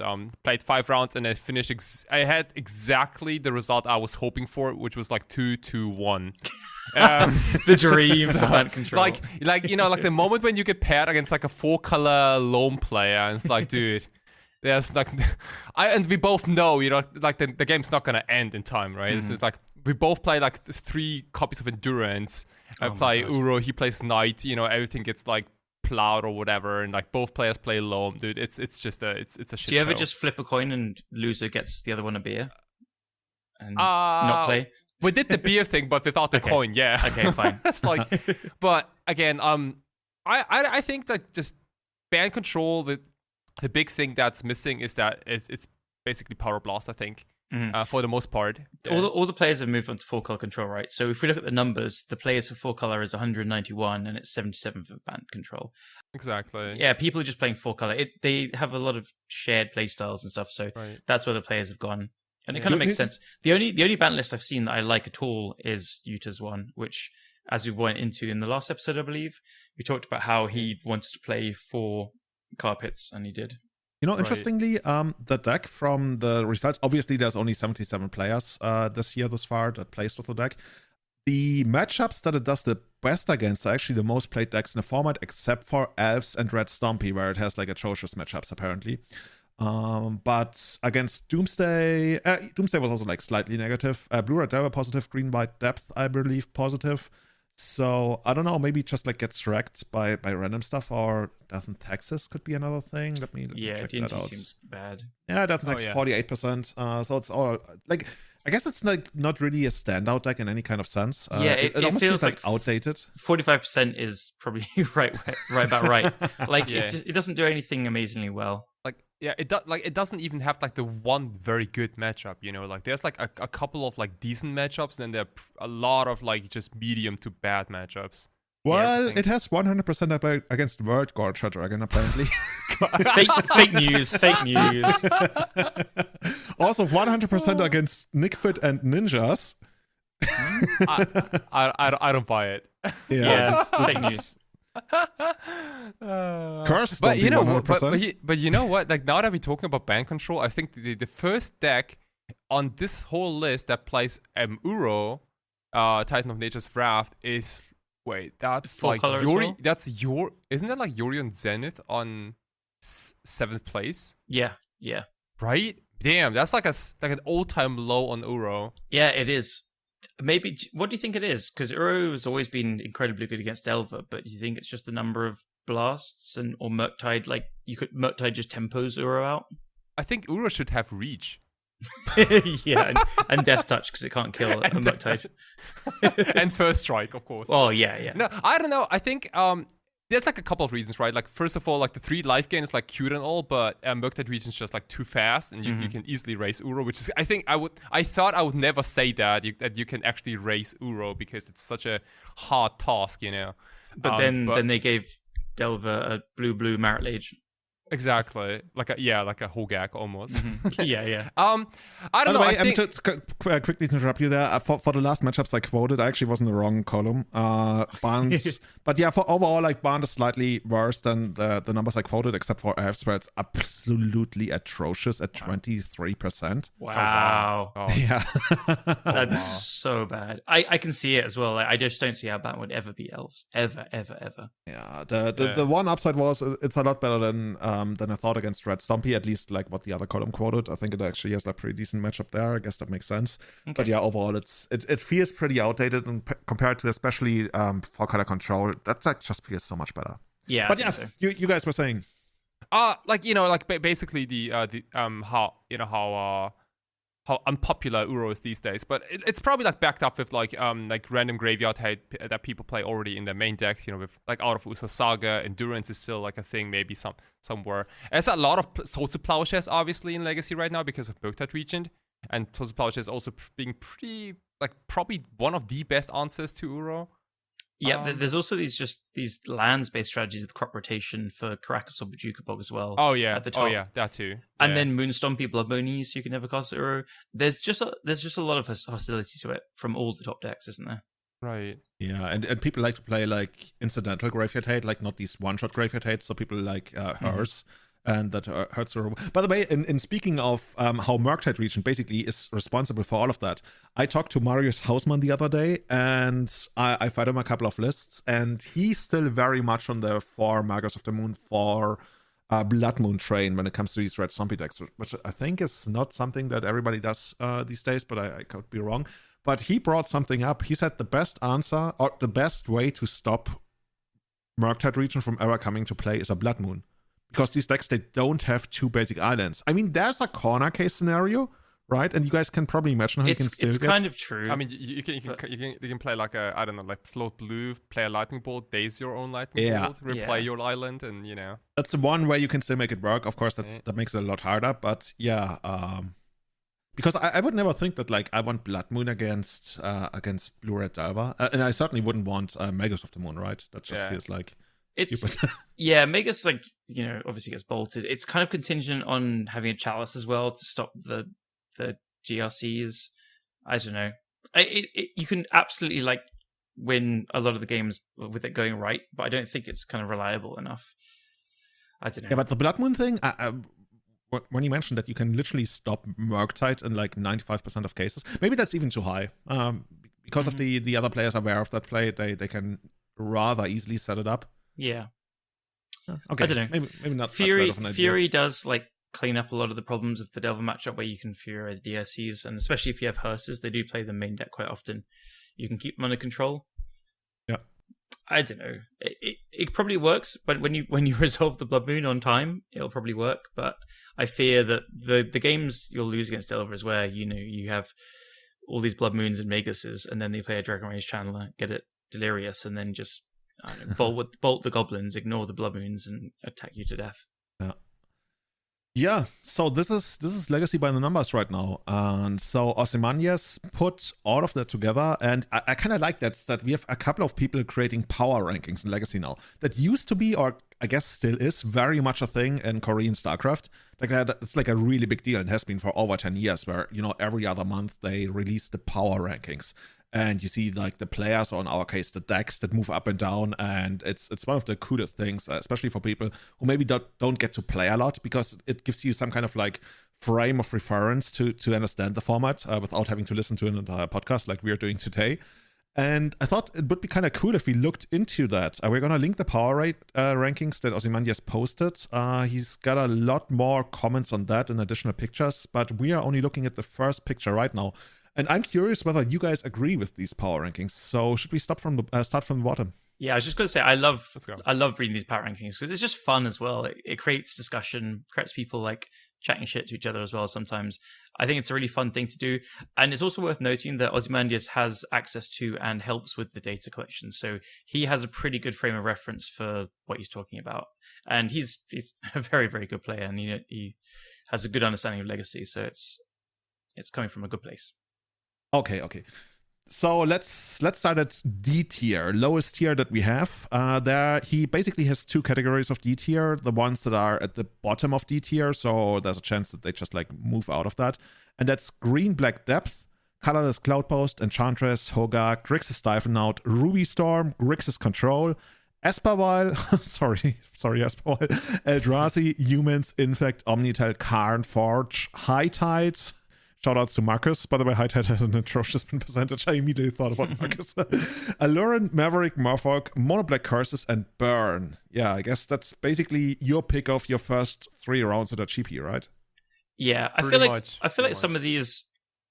We could go through this with like every single thing, and people will have decks they like and stuff. I feel like this is also representative of numbers and stuff.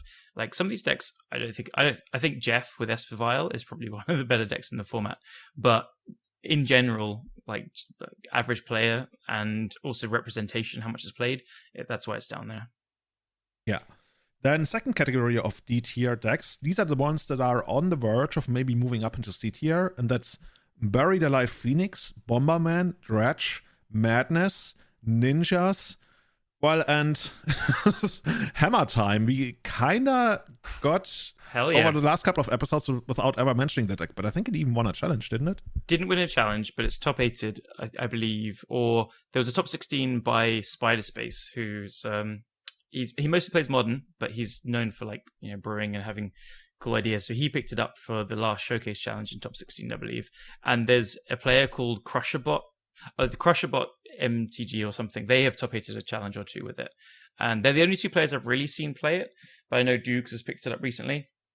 And I shout out to them because I played Hammer Time at a local a few months ago and got so absolutely horrifically destroyed by like Force of Vigor and Pernicious Deed that I was like, okay, it was worth a try once. I'm never touching it again. And then now here they are, kind of doing well with it. But it's cool. It is really powerful. You can win on turn 2 quite often. Not quite often, but it can. Does it play Once Upon a Time? No, I don't think so. I think it's just mono white. And it like the legacy cards it adds over modern is like Mox Opal. Maybe it should play Once Upon a Time. I don't know. Like the best cards in the deck are Sigarda's Aid and Colossus Hammer. Yeah, but you also can find like Stoneforge and like was the Saga too?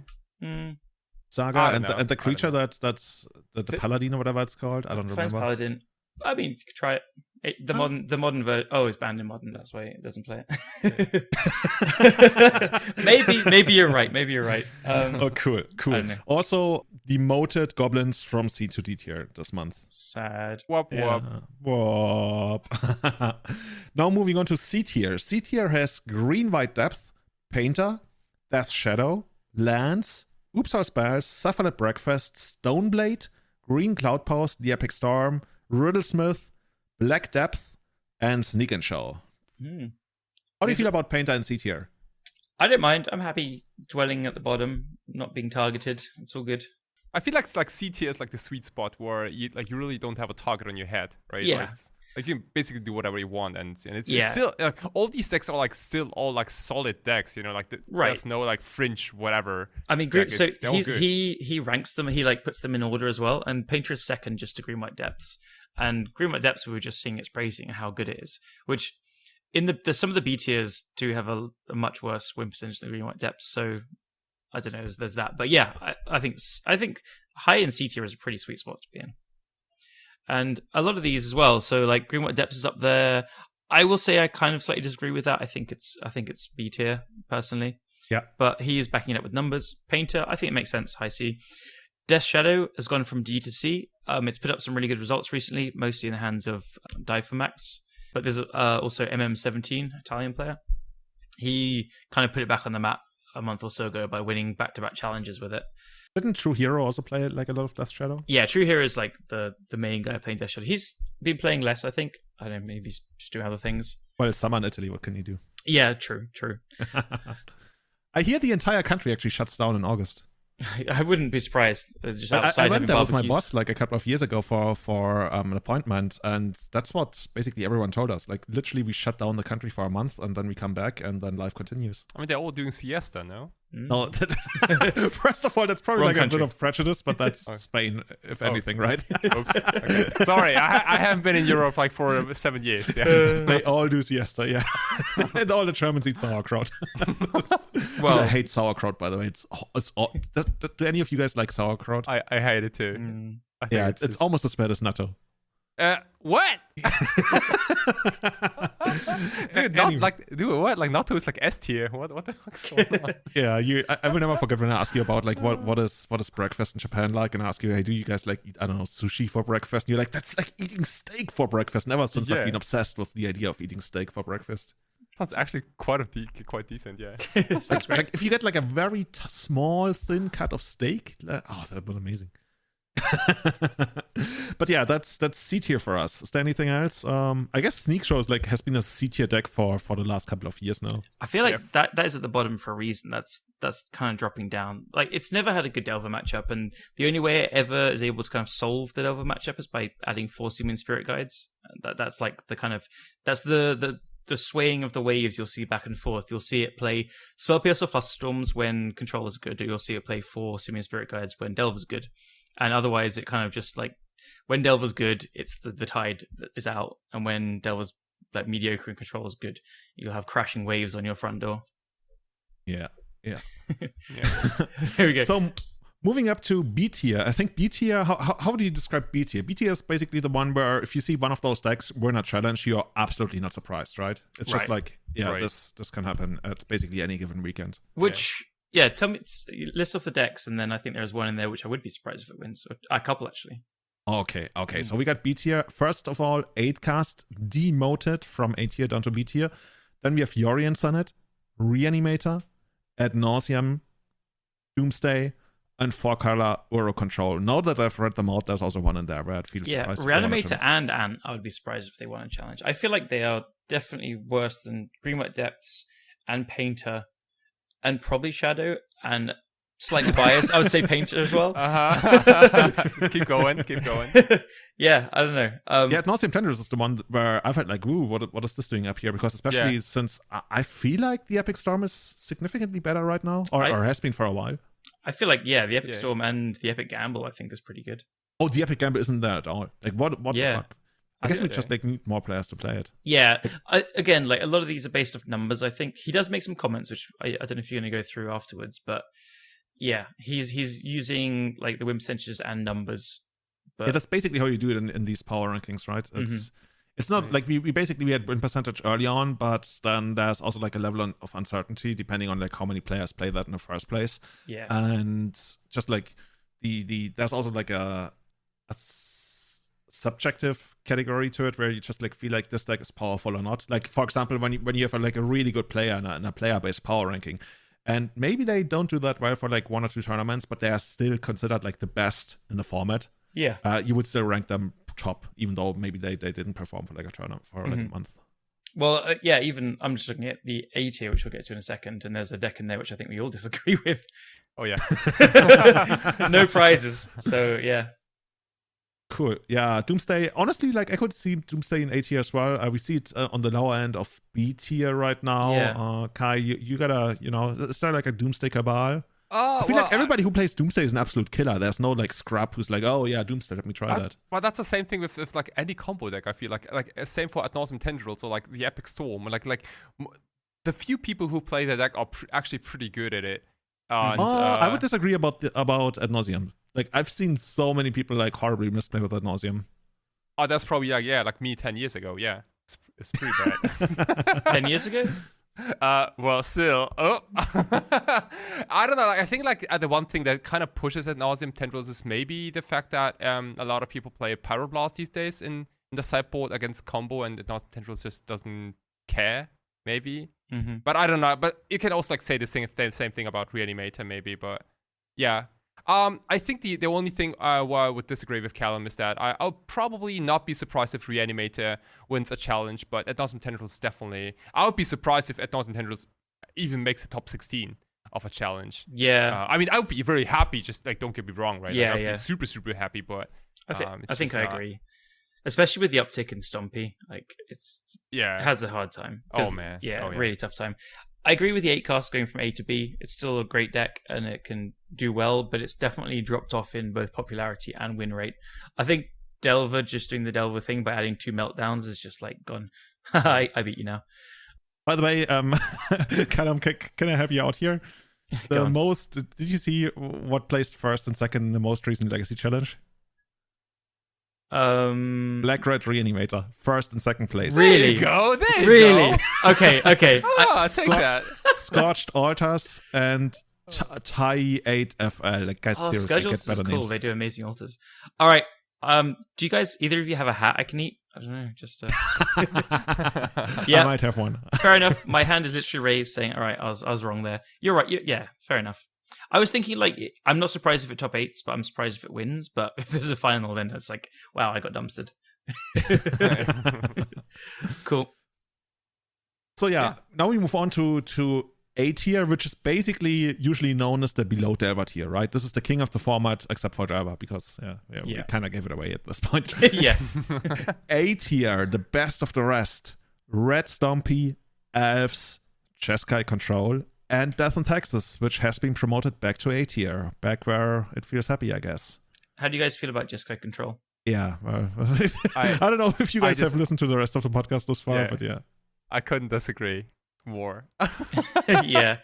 I think Jeskai Control, like if there was, let's say, if you can like scratch Blue Red Delver from the S tier like for a moment, I think Jeskai Control will probably just drop to D tier immediately. I don't know, like it's just like how the deck is like constructed. It's not a very good control deck. It doesn't have a good finish. It doesn't have the good tools to control the board. Like I guess it has like the good white removal, but it only plays I think like 6 to 7, 8 counters. It's not. I don't know. It just feels like a modern deck with forces to me. Yeah, I think I agree, because I would feel like I'd put it in like middle lower B.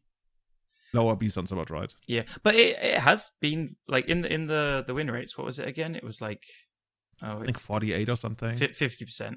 Oh, 50%. Okay. Yeah. Yeah. Like, even Ozymandias doesn't seem too sure about that one. He writes, Jeskai Control is still the most popular blue deck besides Delver, but its results have been declining somewhat. Yeah, and right. Maybe that's some recency bias on our part, but I mean, that's what the that's true. Could be. a power ranking is about. You have some recency. I hate that word. Fuck it.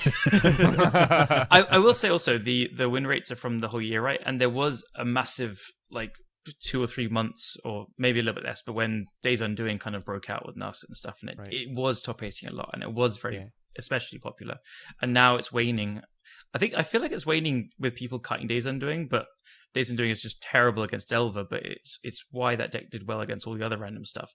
But now there's only one Days. When I'm playing against that deck, I'm just not scared because there's only one of them. If they find it, you can usually have interaction to stop one.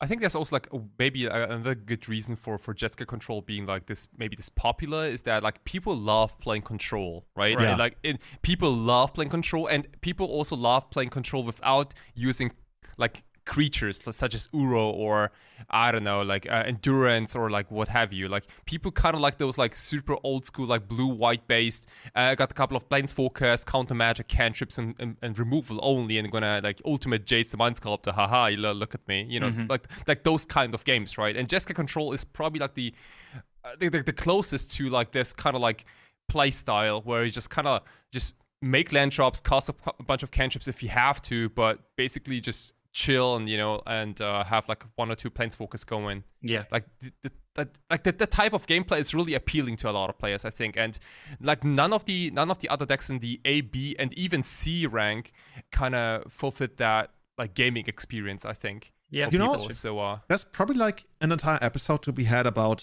identity in Legacy, because I think a lot of people are competitive, but with in their own set of rules. And I don't even mean that in the way that we sometimes talk about, oh, what does it mean to be a scrub? You make the game harder for yourself. More in the sense of, hey, I enjoy this and I want to do it this way. Basically the same way when you play, let's say, like a shooter game or like some kind of RPG game like Skyrim, whatever. And you're like, oh, I like the sneaky approach, right? I like to do the thief, whatever, or the other guy likes to use the two-handed sword or whatever. And I think that exists in Legacy as well, where people, like you mentioned, say, hey, I'm the control player, I play without creatures, or others are like, I play the combo decks without creatures. Others say, I like to play the some bigger than the parts approach that I want to say like Elves and Death and Taxes plays. And then there's also like the approach of being the cutthroat grinder, and that usually ends up being Blue-Red Delver, but can sometimes be other decks. And there's certainly or like the completely rogue approach, right, where people just like take big pleasure in playing the deck that makes their opponents go, ooh. like Pox. Like Pox. And yeah, I think Jeskai Control has a very big following of the, hey, I'll play Control. Definitely. It's like a holdover from Miracles into like these things. I feel like it's not even really a control deck. It's like mid-range. Exactly. Right. Yeah. But it's kind of like a lifestyle, basically. yeah. A deck almost. Yeah. Jeskai Control isn't a B tier deck. It's a lifestyle. It's a lifestyle.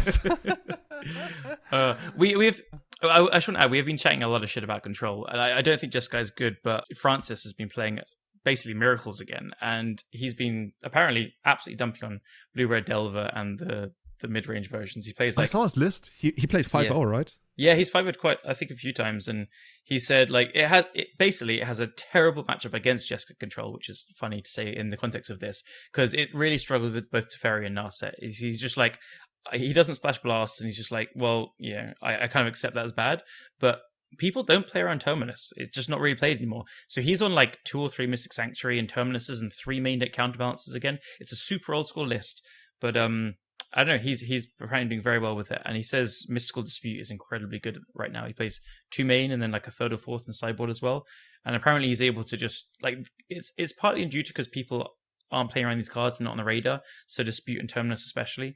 So yeah, it's a way to like counter the Murktides and the Ledger Shredders and the iterations and stuff. I'm seeing the list right now because I actually saw it while we were preparing for this episode. Yeah. And this is literally Miracles without top. Yeah. I'm gonna link it in the show notes if you want to try out Francis' deck. His name is FGC on Magic Online. He plays 3 counterbalances, 4 Terminus, 1 Entreat the Angels, 2 Chase, 3 Snapcaster. It's super 4 accumulated knowledge. Yeah, back on AKs. Because damn. How many sanctuaries? Is there 3 sanctuaries? 3. Yeah, so he's just like the way to go over the top of EI is just like, when you get to the super late game, okay, your EI like draws you 2 cards. My accumulated knowledge that I sanctuary draws me 3 cards or 4 cards.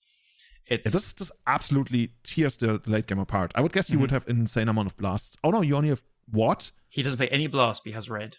Oh, because he's blue white. No, he's red as well. He has 2 meltdowns for 8 cast, but then other than that, there's no blast. He's like, I'm not fetching red against Delver. I'm just going basics against Delver. He's got blue elemental blast, which still counters expressive iteration. Yeah, it's still really good there and kills like DRC and stuff. Mystical Dispute will probably also counter iteration most of the time, I guess. Yeah, iteration, Murktide, Shredder, predict against the mid-range versions. Yeah, he said this deck just like, and then again 3 counterbalance. Like this deck really beats the Delver decks. So, the counter banners are annoying. Yeah. Those are like the ones where I can see it can really turn a match around. Yeah. So my point is, control players, if you're looking for something that's not Jeskai after we're being a bit mean to it, I think this is actually pretty good. I mean, this is still Jeskai, but much more on the control end of Jeskai mid-range, right? Yeah. It's a real control deck, and like, you know, you're winning with it and you treat the Angels late game. Wow, this is something. Mm-hmm. So, yeah, this is the state of Legacy, by the way. I guess the top 3 decks are pretty much set, right? We have S tier, Blue Red Delver, and then the top 2 decks from A tier. I think there's almost like an invisible cutoff between the first 2 decks of A tier, which are Elves and Red Stompy, and the rest of A tier. Would you agree? Yeah, I think so. Yeah, pretty much. Yeah. I think, Red Stompy is the best deck after Blue Red Delver, but it's that's a fair bit better than like Jeskai Control and D&T, 8 cast, Urian Zenith and stuff. But then Elves is really up there as well. Yeah, I think Jeskai Aaron Relentless. I'm pretty sure he has literally top 8 at 5 or 6 Legacy challenges in a row now. Yeah, I believe he missed one on the weekend now, but it was 5 in a row. Damn. Which is pretty good. Pretty good. But when you say missed, do you mean like he didn't play in it, or he just didn't, or he didn't top 8, yeah. Oh, okay, so he didn't convert into top 8. Yeah, this is, but he must be swimming in ticks now. He probably always has been. He's such a crusher. That's true. Yeah. Cool. Yeah, elves. Why are people not respecting elves?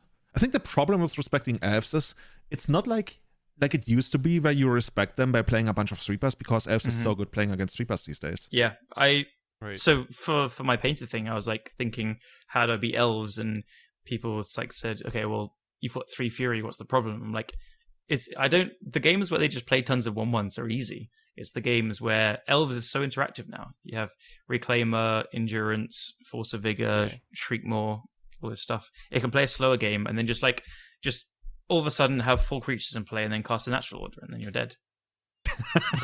Yeah.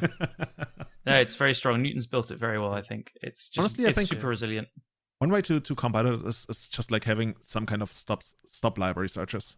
That was my whole idea for adding opposition agent to painter, is basically elves, and I think that's the better way to do it than like pyrokinesis. I was gonna say like what is better against elves? Is it like the plague engineer or is it opposition agent? I think agent by so far. Yeah. I think agent is actually the best sideboard card against elves. Like in the format, probably. But Unless you go super niche, but yeah. Right, but even then, let's say you have an opposition agent, there are still games where they just have Alistar Shepherd and they, just activate it and crush you for like 20 points of damage, right? Yeah, but so it's the deck's so well built that you could say that about any card, I think. Absolutely. Like you play a Plague Engineer and they're like, okay, well my Reclaimer is a 0/1 until it gets bigger. You can't play the Shepherd's fine, but then you have Grist and then like Wirewood Symbiote and then the Dryad Arbors and then Endurance and stuff. It's Plague Engine is just kind of embarrassing against the deck. The thing is, you basically need 2 angles of attack, right? If you only shut off one thing, or your deck is only like doing one thing without having any kind of like strategic ambivalence or something, like you really need to fight at least a 2 or 3D game against elves, because it just like doesn't hold up. Your deck doesn't hold up very well if you're just like trying to out control them. I think the only one-dimensional thing that you can do against elves is maybe combo. Like if you have all-in combo and you catch elves without the mindbreak traps or something, and ideally your combo is not like graveyard dependent. For example, like Belch, I think, would actually be pretty decent against current iterations of elves. Newton has said his worst matchups are Rite of Flame decks, so that makes a lot of sense. Yeah. Oh, okay. Yeah. Cool. So yeah, and top tier we got Delver. I think we can somewhat quickly, because nobody likes talking about Delver, split up what Delver actually means these days, because I feel like there's 3 versions of Delver, one of which doesn't even play Delver anymore, just so we can go about that. So quickly, by the way, correct me if I'm wrong, because I felt like I missed one version, but there's the OG Blu-ray Delver version, which is the way you would expect it, for Dazes, for Wastelands, for Delvers, for Murktide Regions, for Dragon Rage Channeler. This is basically the one that most people would expect. Then there's I think the least popular one, the one that I've played a lot lately and done really well with it. That's the Ghoul Dukat Delver Shredder build, which doesn't play any Wastelands, but plays the Ledger Shredders, like the full playset of Ledger Shredders, basically instead, and of course the 4 bobbles. Wait, and did they play the Shredders in addition to the other 12 creatures? You only play 3 Murktides, but yeah, you play 4 Dragonite Channel, 4 Delver, 4 3 Murktide Regent. Okay, and is this like 15 lands? It should actually be a little bit more, but so it looks like is it Zoo then? is it Zoo? No, the thing is, like, it's more mid range, especially with the Shredders. Oh, okay. It happens actually quite a bit. That's also when Callum mentioned that the Chalice is still pretty good against Delver. It is, but with playing the deck, especially when I'm on the play, I found myself in positions where I let Chalices even resolve a surprising amount of time, because my hand was like, okay, I'm gonna follow this up with like Shredder, and then is Expressive Duration, Murktide, and I'm sitting on a Force, and you know what? I'd rather use that Force than something else. Like, it's okay, you can have that. Yeah, it makes a lot of sense. It happens not every time, like I force Chalice on a reasonable amount still, but there's quite a lot of games where you just sit there, you're like, you know what, have that Chalice, I don't care. So yeah, those are the first two ones, the ones that are still play Delver, and then there's the Bullwinkle one, the anti-dichotomy. I think he recently called it the Delusian Control. And from what I understand, the name, by the way, comes from, I could get this horribly wrong, but there's a French philosopher, Chill? Maybe I'm making this up, Chill Deleuze? Yeah, I don't remember the name, but yeah, it is a philosopher. Yeah, and basically, now I'm like on really thin ice, but basically the idea is that he says, hey, these black and white dichotomies, they don't really exist, especially in like social sciences, philosophy and everything. It's more like fluid and much harder to grasp, and epistemologically it's not very easy to really understand things. And I think that goes back to Isaac Bullwinkle saying that, hey, I don't like this dichotomy in Delver, where I either have the aggressive game plan or the grindy game plan. I want to build my deck in a way that emphasizes one of the two and heavily prioritizes one of the two, and that's why he built this. Well, I think without these fancy names that we've used for the deck a couple of times, is it mid-range, right? Yeah. I have in my spreadsheet of keeping stats, I just call it Blue-Red Murktide. Mm-hmm. Yeah, that's a good way. And it's basically, you take a Delver shell, the Blue-Red Delver shell, you OG shell, you grade down to 2 Wastelands, 2 Dazes, you remove all the Delvers, and then you put in whatever you think is a good mid-range version for the deck. I think it's kind of like 1 or 2 predicts now. It has Unholy Heats. He cut the predicts again. Did he? Okay. Yeah. And then it's like, I don't know, 3 Shredders probably. Stuff like that. You know what? We have the power of the internet. I had it pulled up. By the power of the internet. Yeah, I had it pulled up, but then I switched to a different tab. Well, it's basically a little bigger than Delver, right? That's what it is. Yeah. Yeah, I'm trying to figure out what the big difference is. Because we've gone through this a few times before, where Delver is the best deck, and then to beat Delver, you cut Delvers and play other cards, and then you go in this circle. It's not like a new idea, really. No, it's never been a new idea, right? No. I was thinking about it earlier today. We used to have, many years ago, we used to have Bug Delver. And then people cut the Delvers and put white in, and all of a sudden we had Deathblade. Or people would cut Delvers and put in red, and then we eventually ended up with Checkpile. Yeah. So good example. Or Kai, you probably remember the Castlevania decks that there used to be in Magic. Oh, I love Castlevania. Kind of stuff. Yeah. Classic Badlands Delver deck.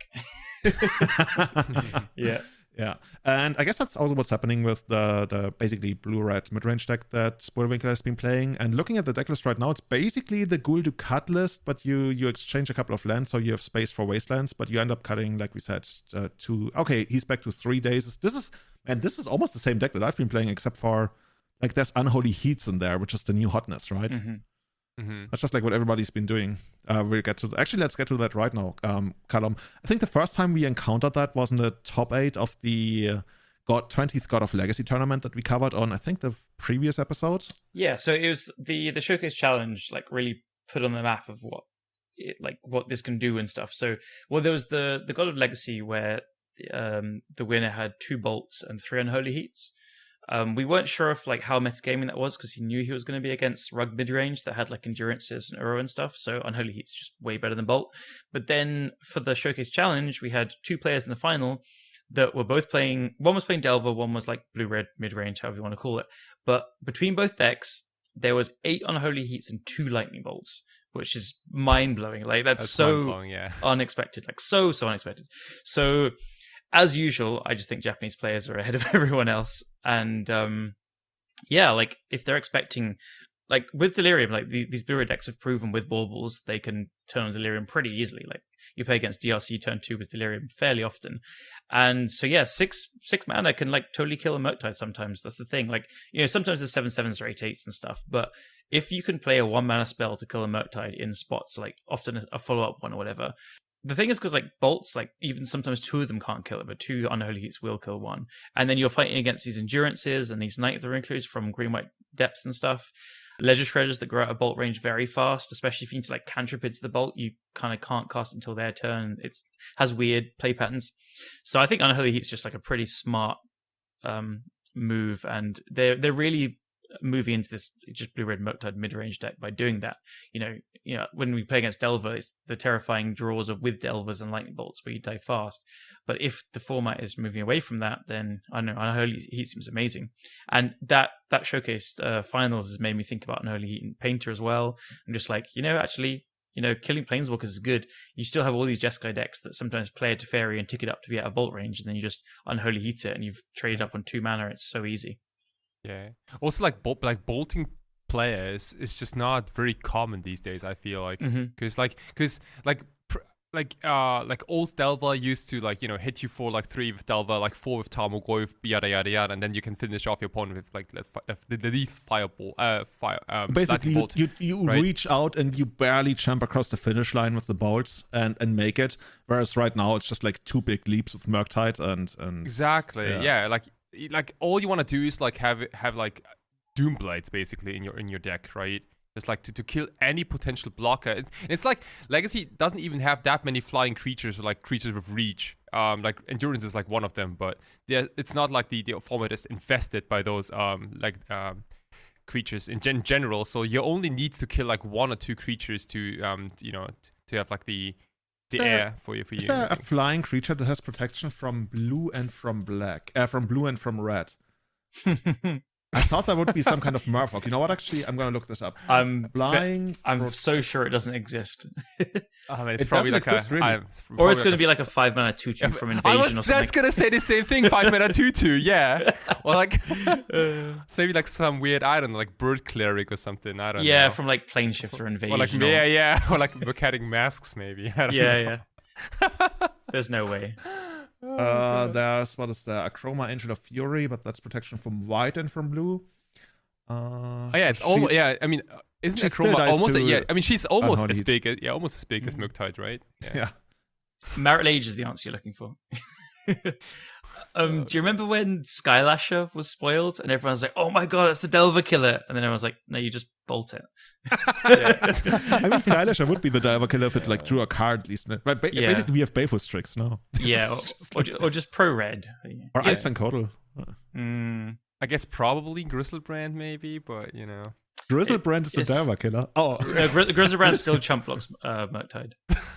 Oh, it happens, yeah. Dude, that's so wrong. So yeah. And speaking of the Legacy Showcase finals, by the way, there was split between BNU and my 0024. I think both are rather well-known players in Magic Online, especially BNU.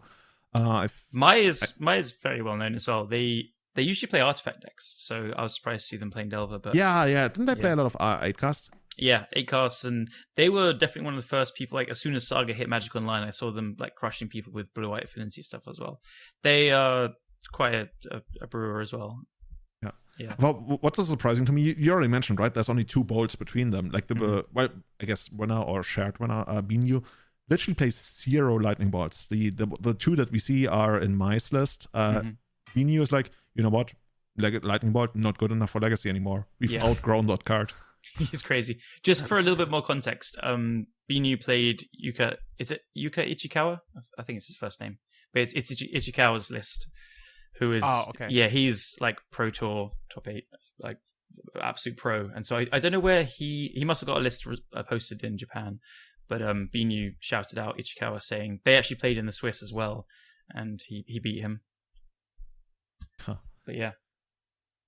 Something else that caught my eye, by the way, 3rd place, Mr. Chase 2, Madness, and in the sideboard we have Flaring Pain. Flaring Pain is I love sick. the card. Do you know what that's for? It's for 1 card basically. Is it for Glacial Chasm? Yeah, there we go. It's otherwise the deck is like completely cold. Yeah. Is it? Yeah, I guess. Yeah. For those who don't know what it does, it's instant, colorless, and a red. Damage can't be prevented this turn, and it flashes back for another red.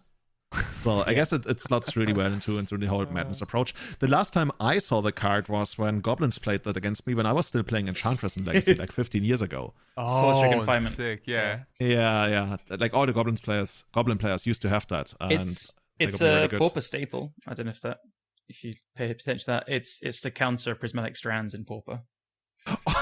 So it's still played a lot. It was like 8 tickets for a long time on Magic Online. I don't know what it still is, but yeah. I wonder what the most expensive Pauper card is. There's some like Monarch cards that have been tons, I think, or like some newer Cascade things. There was also, until recently, there was like a lot of new gates, which kind of broke the format, so they weren't available easily until recently. I don't know. It's dude, I got 2 of those gates recently in a treasure chest, and I thought like, I only got crap, and then I put them into the bots, and I got like 20 something tickets. Yeah. Their drop rates were helped recently, where like if you do well in a Pauper League or enough Pauper Leagues, then you get 1 card from your created list of which were the ones with high drop rates. So they're looking after Pauper, unlike Legacy with the Kitten and Kappa and stuff. But they're doing some cool things for that with Pauper. Cool. Yeah, Pauper has seen a lot of love. Like I love the thing where what's his name? Basically Mr. Magic. Okay, and not Gabe, the guy who also goes on leaving a legacy every once in a while. Oh, Gavin Verhey. Gavin Verhey, yeah. He put out an entire video where they, together with like the Pauper panel, they explained the bans. Yeah. Which is like they really went out of their way there to do that. That was amazing. This drop rate thing is, I think, from his idea as well. He really looks after Pauper. It's cool. Yeah, I think Pauper is what Legacy could be if they didn't have the reserved list. I mean, a lot of Legacy players also play Pauper sometimes as their like casual format. Sometimes, right? Mengucci's a massive Pauper fan. There you go. Yeah. Cool. Yeah, guys. The only other thing I had in the show notes here, but I guess that's not too interesting to go over, is the conversion rates for the Legacy Showcase Challenge. By the way, shout outs to, I think Ozymandias put those together. The thing that really stuck out the most to me, and Callum, you already mentioned that, is the insane conversion rate Red Stompy had. Ozymandias mentioned that he had never seen anything like that before. At 3.6, which basically means if you have a conversion rate of 1, you have the same metagame percentage and you have the same top 8 percentage. So if your Delver deck is, let's say, 25% of the metagame and you have 2 copies in the top 8, that's a conversion of 1.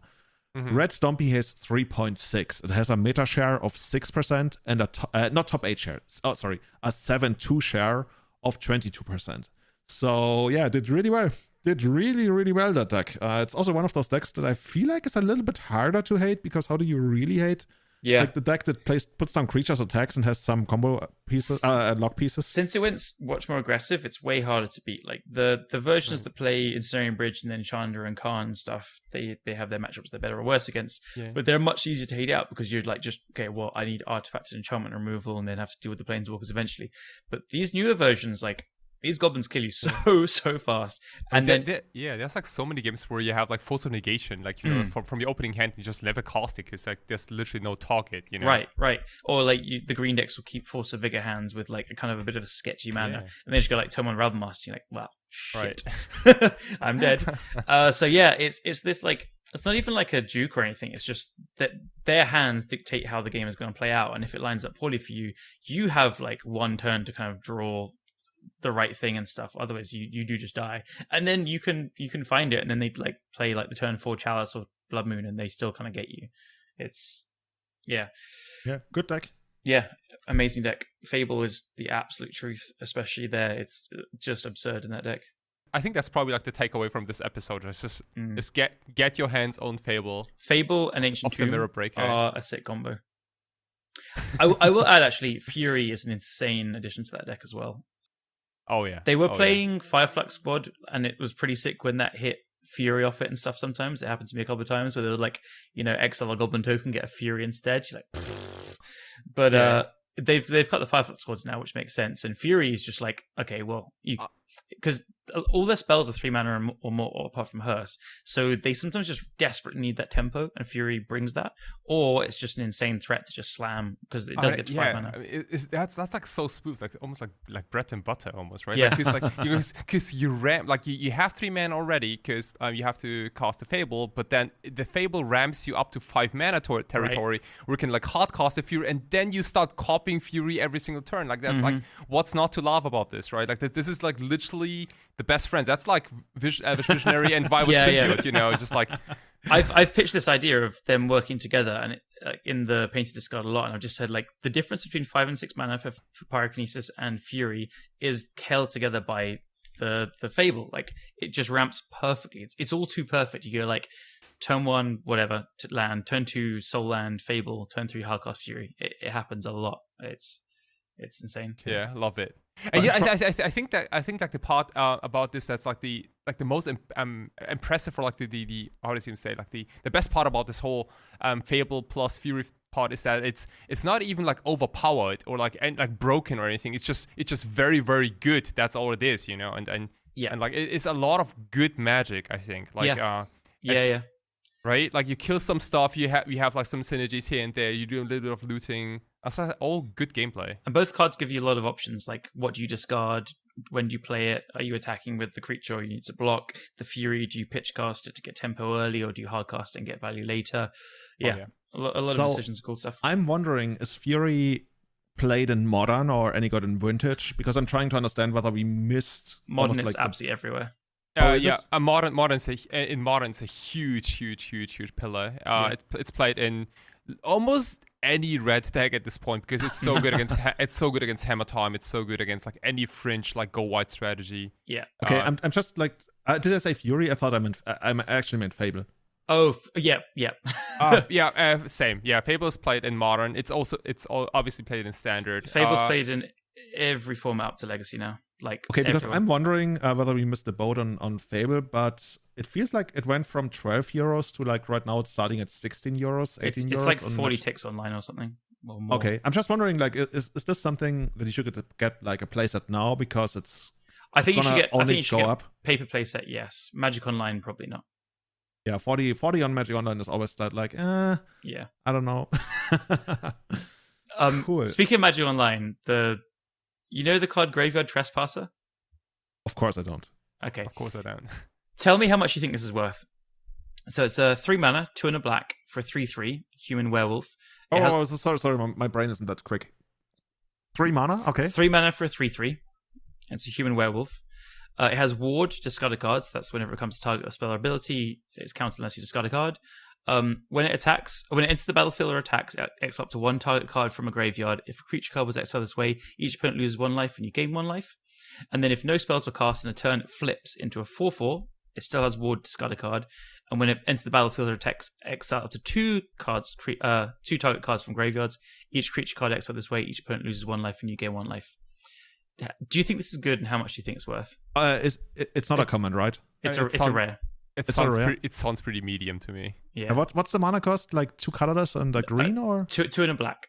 2 and a black. So it's a 3 mana 3/3 with ward, discard a card, and some incidental graveyard hate, and it flips into a 4/4 ward, discard a card with a slightly better incidental graveyard hate. But it has to attack, you know, what if you're on defense? Like then it doesn't really do anything, right? Mm-hmm. Doesn't like the big problem is like the 3 mana.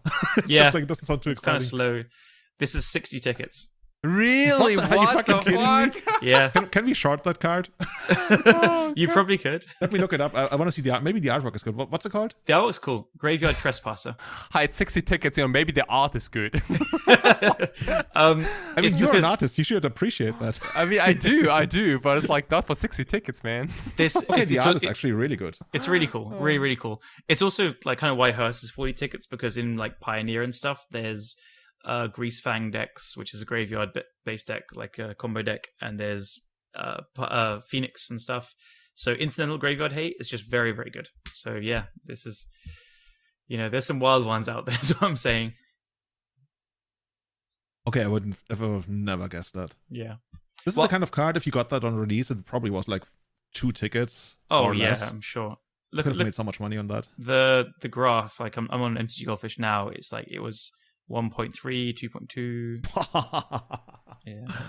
Oh no, I'm looking at real life. Okay, it was when it came out. It was like, it was like 1 point stuff for ages. Then it went up to like 5, and then it was even in July, just recently in July, it was like 8.5 ticks, 8 ticks, and now it's 60. It's gonna start going down now, but it's yeah. This is insane. Anyway, so much for hashtag MTG Finance today. yeah. Sell. Awesome. So guys, what are you gonna do with the rest of the evening now? I'm gonna play some Painter. I'm gonna play too. I still haven't figured out what. Yeah. I'll probably tweak on my Doomsday deck for a little more. Cool. Should we play some Painter versus Doomsday matches? I gotta think about it. One thing though, recently I've been so hyped about Opposition Agent in the sideboard of Doomsday. That's like a fairly new, like, quote unquote tech, but and I'm probably like a sleeper for just like, just coming up with Opposition Agent like this. It is incredible with Dark Ritual.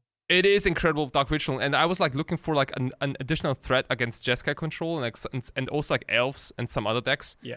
And Opposition Agent just like wrecks all combo mirrors. Mm-hmm. It is a powerhouse against elves, and also has a lot of game against like Jeskai control, against like Narsets, Teferis. Yeah.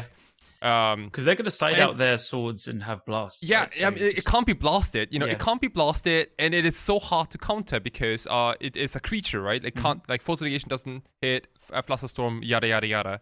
I'm so pumped about Opposition Agent. Also, this deck already plays Cavern of Souls. Watch out. Just saying. Yeah, fair enough. Human. You know why this is especially good against Fs? Like, Fs has really moved away from all these Abrupt Decay and Assassin's Trophies, and now with Shriekmaw, first of all, can't kill it, and we don't even have, like, instant speed removal at this point, except for, I guess, Busijo, but that, of course, doesn't hit opposition. Dude, this is evil. This is pure evil. This is exactly why I went to it for Elves as well, because it's Shriekmaw, not like Decay or whatever. Or some... Snuff Out's gone now, but it's mostly Shriekmaw. But yeah, it's just insane against Elves. Yeah, so if I got like one advice, please use Opposition Agent every time we play against Elves, but never against Doomsday. Thank you so much. Thank you so much. That's it. And speaking of thanks, big thanks to our Patreon supporters, especially on our Eternal Witness tier: Tommy Hinks, Testacular, Sebastian Holaga, Guillem, Hanawa Elf, Sean Dewey, and Severin Schwarzhuber. And on our Grizzlebrand tier, longtime supporters Victor Bernards, Bachubat, Scott Monroe, Jeremy Gates, Henrik Korkutz, Tom Happ, and Paragon Games in St. Louis. If you want to find us, you can find us on @EternalMTG on Twitter and Instagram. You can find me on itsjulian23 on Twitter and itsjulian on Twitch. Guys, where can people find you, especially since now that you've both started streaming a lot again? At Callum Smith MTG on both Twitch and Twitter. I'm Sawatarix on all social media platforms.